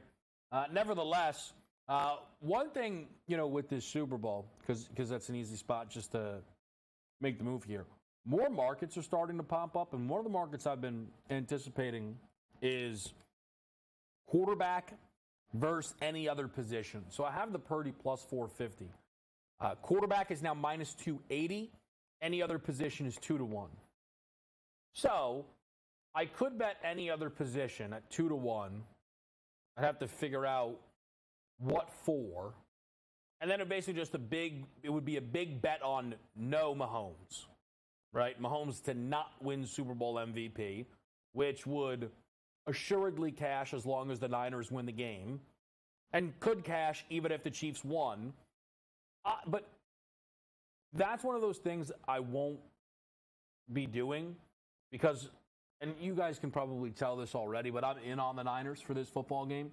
We'll talk about that kind of as the week goes on and what have you. But that Super Bowl MVP market, and I was talking to, a few people about this throughout the week. But so the game against the Bills, right? I think Mahomes would have won Super Bowl MVP, even though Kelsey had both touchdowns. I think Travis wins it against Baltimore. I know it doesn't really matter because it's not the actual game, but double-digit catches. Again, this is where it probably be ridiculous, but he did break the record in that game as well, caught the only Mahomes touchdown. I'd like to believe that is the spot where Kelsey would have took it off of him. So just to see, there's now 2 out of the 3 games you can 100% line up and be like, is it Kelsey or Mahomes? That's not what you would have expected. The general idea is, oh, come on. If Kelsey has a good enough game to win the Super Bowl MVP, that means Mahomes was so incredible that he obviously won it. And the perfect guy to ask would be our good friend Mike Blewett here. Pat Mahomes, Mike, plus 140, the favorite to win Super Bowl MVP, not the favorite in the game. Yeah, it's a very interesting line, obviously, but with the line being so tight, I think we've come to a point where everybody in the universe is afraid to bet against him. I certainly am. I have not bet against him this postseason. Took the points with the Ravens, took the points and the outright against the Bills, and I ain't turning back now. So I'm going to run with Mahomes the whole way. To your point that you just made about Kelsey, I'm with you. In a normal universe where we actually vote for the people that we feel had the biggest impact on said game, said season, said team, I think it was Travis Kelsey. For this reason, Kev. Their defense is so good, and Mahomes gets a ton of credit for playing in the manner that he did. But we talked specifically on this show, you and I, about how this could be a tough game for Kelsey because of Roquan Smith and Patrick Queen and how good their linebackers are and how good Kyle Hamilton is. And Kyle Hamilton was great the other day, but Kelsey caught a touchdown on him. And he was probably the best player on the field for the Ravens. So I just thought he turned in a dominant performance, particularly when the narrative is like, nah, he doesn't have it like he used to. Well, he had it the other day. He was the best player on the field, and he dominated them in the first half and gave them the 17-7 lead. Yeah, it's so weird because, Mike, so Lamar's going to win regular season MVP, right? Yeah. He would not get my vote. That's not a hindsight thing either. Said it in real time. Lamar won MVP because his defense had a great game in San Francisco. Yeah, it was awful in real time. Yeah. But the reality is, right, I have to base it off what people are going to do. So I can bang the table that I don't think Lamar deserves it. But it was very clear he was going to be the guy to win MVP in that moment. And he obviously followed it all up, right? The Miami game, throws 5 touchdowns, and that was the nail in the coffin of it all. But the thing that I'm struggling with both of these games, and I know that I'm using something that doesn't really matter, right? Because we don't vote for an MVP, the conference championship game. But it is just high-level game, who was the guy. And if I had the vote, I would vote Kelsey and Brock Purdy from these games on Sunday. But it wouldn't surprise me if the voters ultimately said, come on, we all know Mahomes held him to 10. Because that's the Mahomes now, that's where we are with Pat now. He gets credit for every single thing that happens. He's amazing. But he gets credit for everything. They got shut out, Mike, in the second half. I haven't heard a single person bring that up. If you didn't know the score of that game and had to listen to how people have broke down that game, you would have thought KC scored 35. Yeah, we certainly talked about it on Sunday, to your point that, the most shocking thing about having watched that game and watch it all play out is the Chiefs went on the road, didn't score a single point in the second half of a AFC championship game and won the game. That's nearly impossible to do. We'd have to go back in history to see other instances where that happened. It's obviously a result of the Chiefs' defense playing so well and really, obviously, at times during the year, Kev, keeping this team afloat, right? They are the reason that the Chiefs were able to get to that record when the offense was struggling to put teams away. So all credit to Spagnuolo and the defense. But I'm with you. I'm Kelsey there. You and I could probably have a good debate about Purdy versus McCaffrey. McCaffrey wasn't efficient, obviously, in the first half. He was there to really help them put it away as the 2 scores. The stats look really good. But he did have some big plays when they were during the comeback. On the flip side, even though Purdy wasn't his sharpest self throwing the ball in the first half, he really did make big plays with his legs, right? It's not what we're accustomed to, but Brock Purdy had 2 massive scrambles in the second half of that game to help them put it away. So I think we could have a healthy debate of McCaffrey versus Purdy in that particular game, but I wouldn't argue too vociferously against Brock. I actually think it was the first, I don't want to say the first time, Mike, but what I will say is the way the conversation usually is like we'll watch the game and we'll be like, oh, come on, like the engine is McCaffrey, but Brock will have great numbers. Yeah. Where McCaffrey finished with great numbers, he was not their best player in that game. I thought Brock was better. And if you want to go skill position player, it was Debo. But the reality is, and I'm well aware of this, if Debo scores on the run play, then that's a real conversation. But he didn't get in. No skill player is going to win. Well, Julian Edelman did it, but that game had, 10 points? Unless the game has 10 points, you're not winning, MVP as a skill position player without a touchdown. And Debo didn't have a touchdown in a game that had 65 points in it. So that's what it comes down to. I have the Brock bet. I don't know if there's anyone I'll add. I may take a piece of Pacheco. You know, that's something you and I have kind of talked about, that 35-1. He's going to get 2 weeks now to be as healthy as possible. He just had, what, a 24-carry game against Baltimore? Yeah, for only 89 yards. He touched the ball 28 times in that game. And, you know, I think back to some other games where Damian Williams ended up with a big statistical game when they beat the Niners and Mahomes got it. And James White ended up with a massive statistical game in the huge 28-3 comeback against the Falcons for the Patriots, and neither of them won the award. I thought White was very deserving of it. I thought Damian Williams had a case for it, but such is the nature of this award. I'm just willing to take a shot when I know that he is such a big engine on the team. What if he ends up with a 3-touchdown night? Just, it could happen. So that's why I think it's absolutely worth a shot, even though I know it's a long shot. He gets too many touches, and breaking big plays could be the MVP. Yeah, it'll be, man, that Damian Williams box score does jump off the page. But great game. It's Mahomes. It's Mahomes. Mike, we appreciate it. We'll talk a lot more Vegas on deck. Dave Shadowman in the mix.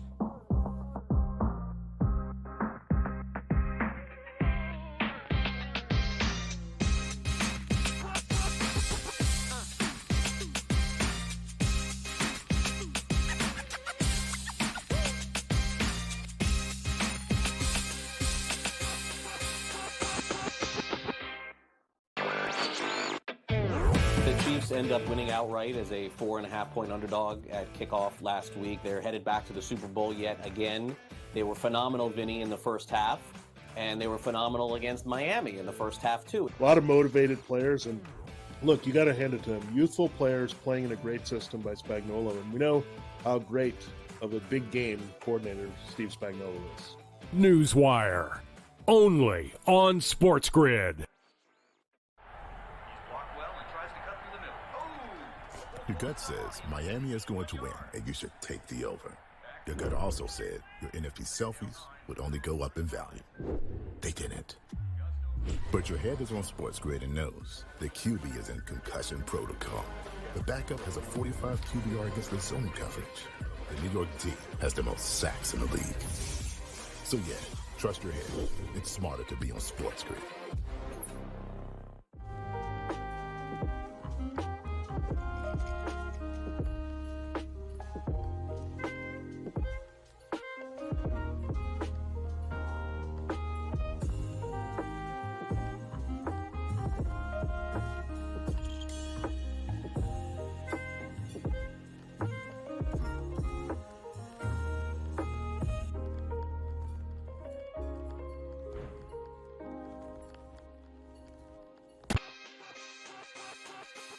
Oh, it's a beautiful time.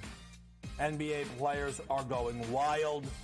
If I had to guess, a lot of people are going to get real angry. No defense, no defense, no defense. See, I want people to understand this, okay? Because we're always honest. When I take that big pause, that means we're thinking about betting big.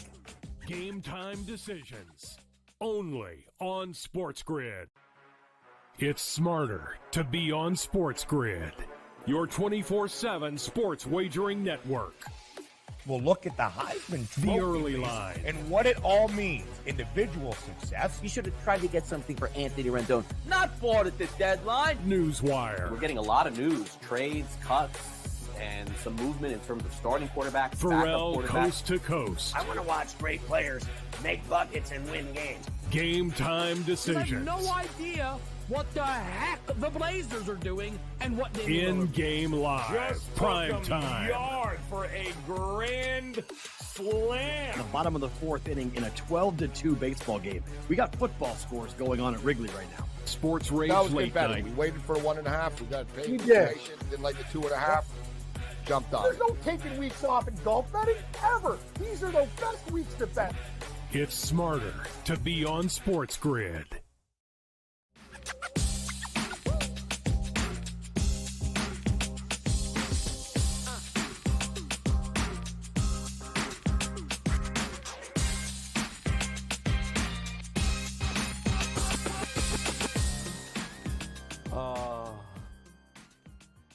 Back with you here, Game Time Decisions. Kevin Walsh, Consig. I was talking to the people during the break. I apologize. Listen, you'll be happy, though. I gave people the type of advice that you've given me. Somebody said to me today, look, good environment here, okay? Yeah. We come in, people talk through the wagers, right? Right. In the background, we got to, hey, listen, I'm pretty sure KP scores that first basket tonight, plus 825. I go, let me just tell you this right now. No matter what you do, I don't care if you put 10 cents on it, you make sure you bet it. You can win every other bet you make sure you take that, because if it comes in and you don't have it, you'll be furious. KP scored the first basket for the people. We love to see it. I love to see it. I love to hear it. I heard Foster in the background, Preston, the voice of God in my ear, and I was very excited when I saw the little bit of celebration happening there. That's good to know. You're absolutely right. Listen, I've learned this over the years being out here in Vegas. Guy comes in and gives you a horse tip, and you're like, yeah, I'm good, and you don't bet it and it wins. You'll bet every other one after that. Whether it wins or not, you feel like you can't miss out. So you're absolutely right. Keep it straight bets, the parlays. That's a different story. Good job. Different story. All right, that's settled. Where do we go next? Why are you wearing Warriors stuff? We'll start with that. The Warriors need love. They need a lot of love. I mean, a lot of things have not gone right for the Warriors. It's the late game. I'll be on with Wetzel. We'll be, talking about it. The Sixers, I don't know what they're doing on this road trip. They, a couple times haven't played. So it's probably Sixers tonight. But, I got the Warriors stuff. The blue looks good. And I said, you know what?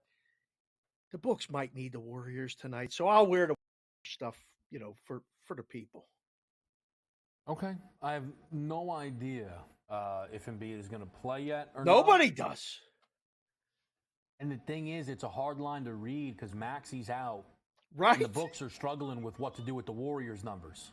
Have you seen what's happened the last two games with the Sixers?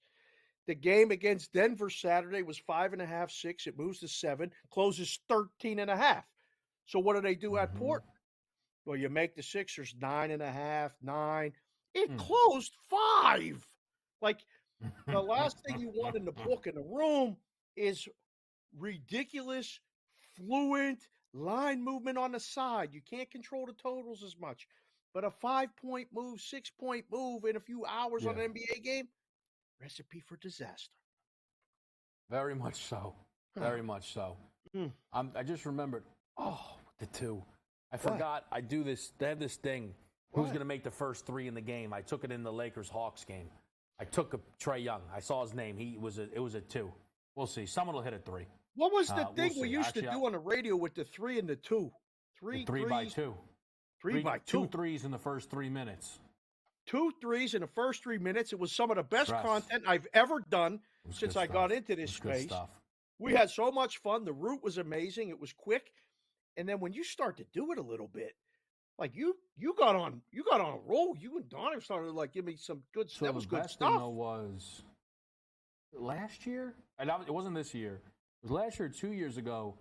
On the NBA Christmas slate, they let you parlay them. Oh, so you know me. We took the yeses through, and they actually all came in. So that's now a Christmas tradition.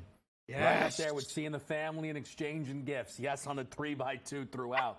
Here's the problem, though, because you know how this goes. I did it again this year. We round robin, and the play didn't come in. It didn't come in.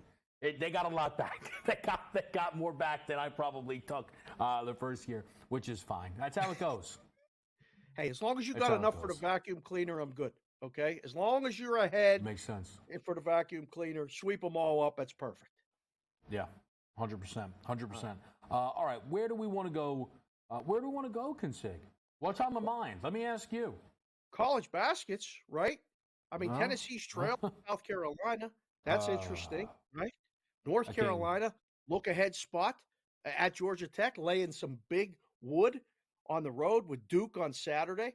I said, geez, I can't wait to see what K-Dub's looking at, talking about, because Mondays is slow, and you get to really watch the games. Tuesday, the card is long, and, Marquette was putting one on Villanova early. The Big East got a couple games tonight, right? That's a couple good ones. Let me ask you that. Yeah. Is there, like on a night like tonight, right? Is it still the same script where, like, the public side is Marquette and Illinois? Or are we at a point now where it's so known that the books are actually rooting in the road ranked teams? It depends on your clientele. Let's put it that way. If the regular books have more recreational action, then they're fine.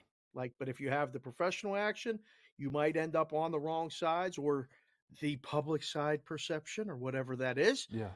The Big 12 got a couple monsters going today too. There's like is the Big 12 the best conference right now for you in college baskets?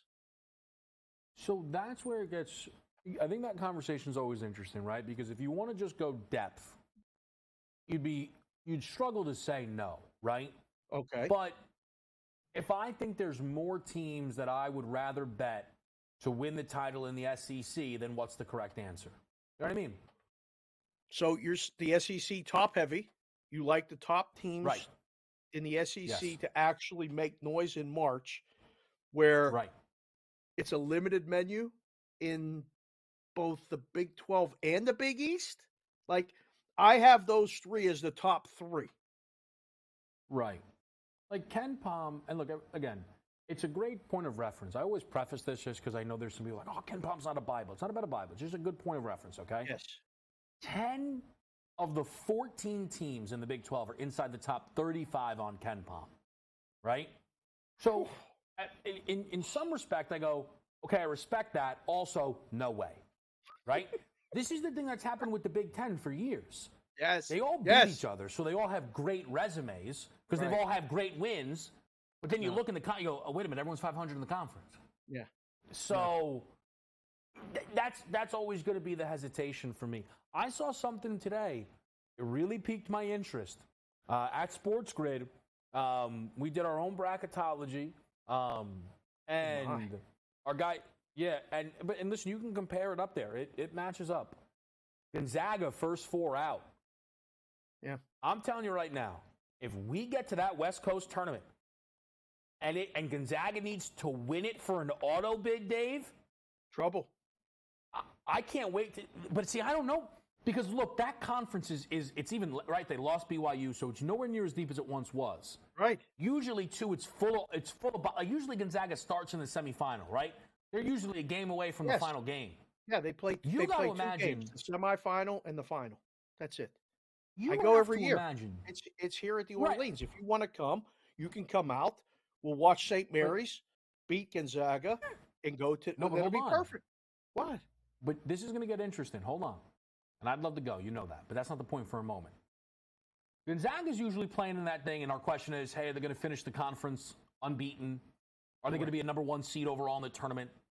If the conversation heading into that is Gonzaga getting into the tournament, that's going to end up becoming, one of the biggest stories of that final, week there.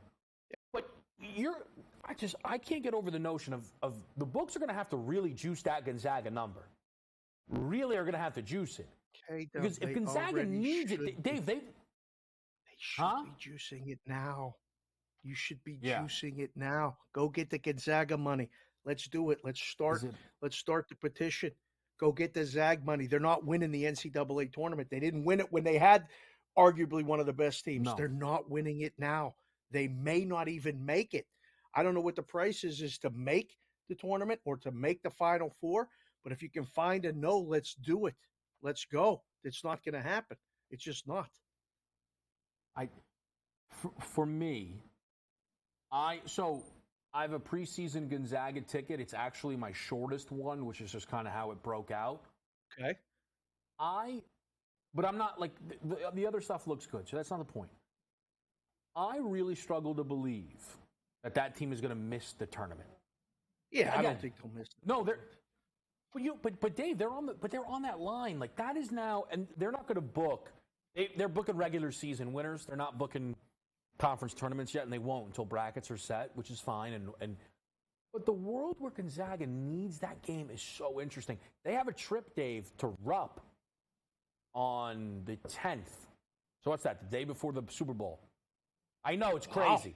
So, like, why they wouldn't do that in December beyond me. Right. But all of a sudden, right, Kentucky's going to break up their SEC play to bring Gonzaga in, and Gonzaga's going to look at that as their chance to beat a big team? Are they going to be double-digit dogs in that game? What's the spread going to be in that game?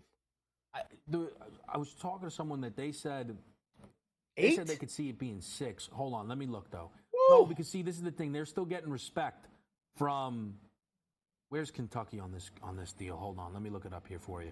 Just because I think it's a decent – so Kentucky at the moment, Ken Palm 20, Gonzaga 22. That's the thing. Gonzaga still has like a lot of the advanced metric stuff, Dave, right? But they've not been good in their step-up spots. I mean, what are they going to lose? One more game in conference, maybe? Like, that's been the thing. But the fact that they already – this has always been the case, right?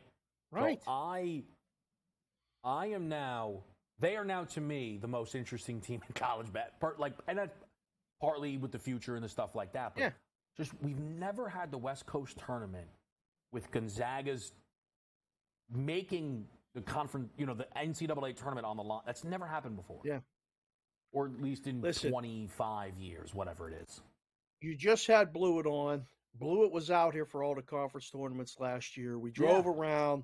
We went to 3 or 4 different ones. I'll talk to MC. We'll get you the thing. We'll get you out. We'll go to all the conference tournaments. You'll be able to see all these teams in person for 3 or 4 days.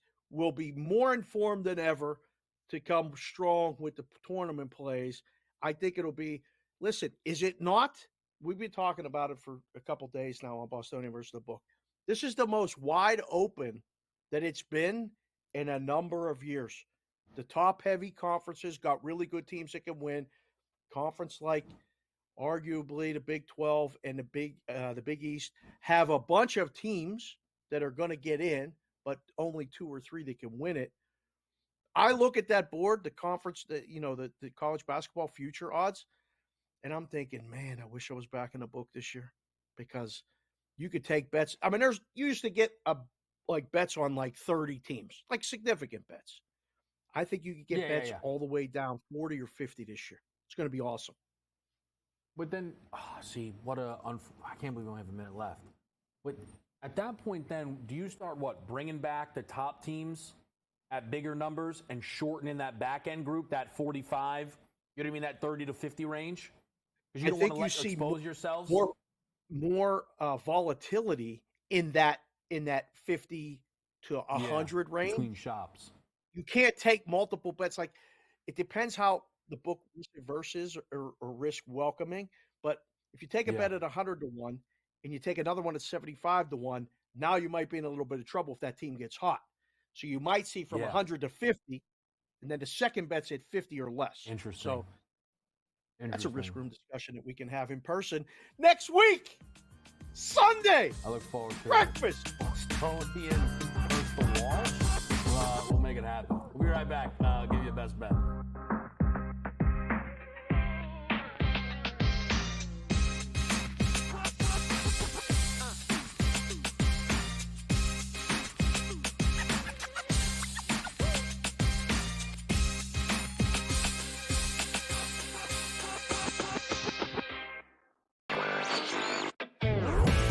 End up winning outright as a 4.5-point underdog at kickoff last week. They're headed back to the Super Bowl yet again. They were phenomenal, Vinny, in the first half, and they were phenomenal against Miami in the first half, too. A lot of motivated players, and look, you got to hand it to them. Youthful players playing in a great system by Spagnuolo, and we know how great of a big game coordinator Steve Spagnuolo is. Newswire, only on SportsGrid. Your gut says Miami is going to win, and you should take the over. Your gut also said your NFT selfies would only go up in value.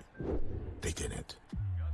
But your head is on SportsGrid and knows the QB is in concussion protocol. The backup has a 45 QBR against the zone coverage. The New York D has the most sacks in the league. So yeah, trust your head. It's smarter to be on SportsGrid.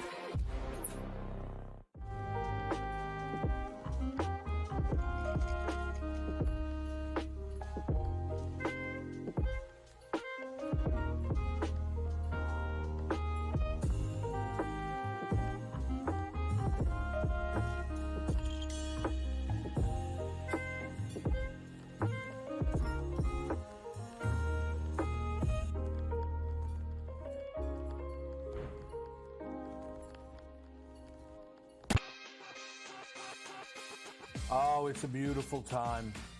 NBA players are going wild. If I had to guess, a lot of people are going to get real angry. No defense, no defense, no defense. See, I want people to understand this, okay? Because we're always honest. When I take that big pause, that means we're thinking about betting big. Game time decisions. Only on SportsGrid. It's smarter to be on SportsGrid. Your 24/7 sports wagering network. Well, look at the Heisman Trophy The early race line. and what it all means. Individual success. You should have tried to get something for Anthony Rendon. Not bought at the deadline. Newswire. We're getting a lot of news, trades, cuts, and some movement in terms of starting quarterbacks, Pharrell backup quarterbacks. coast to coast. I want to watch great players make buckets and win games. Game time You have decisions. no idea what the heck the Blazers are doing and what they In game live. Just Prime took 'em time. yard for a grand slam. The bottom of the fourth inning in a 12-2 baseball game. We got football scores going on at Wrigley right now. Sports That Rage was Late competitive. Night. We waited for 1.5. We got paid We for did. information. Didn't like the 2.5. Jumped on There's it. no taking weeks off in golf betting ever. These are the best weeks to bet. It's smarter to be on SportsGrid.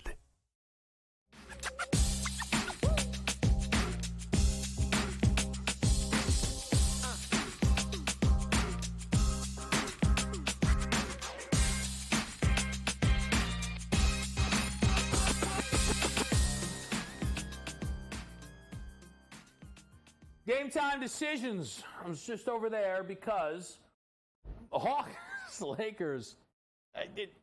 There's this thing, you opt in, you bet who makes the first three, and if it loses, then they'll give you back however many threes are made in the game. Well, nobody's made a three in nearly 8 minutes of Hawks-Lakers. I have no idea what happened, because now a bench player might come in and make the first three. I have no idea what happens. Weird scene. Nevertheless, let's hope there are more threes made tonight in Raptors-Bulls, where we give you a little NBA best bet. Only bet remaining, I believe, for me that is not yet to start, and that would be Gary Trent Jr. over 14.5 points. Great spot for Gary Trent Jr.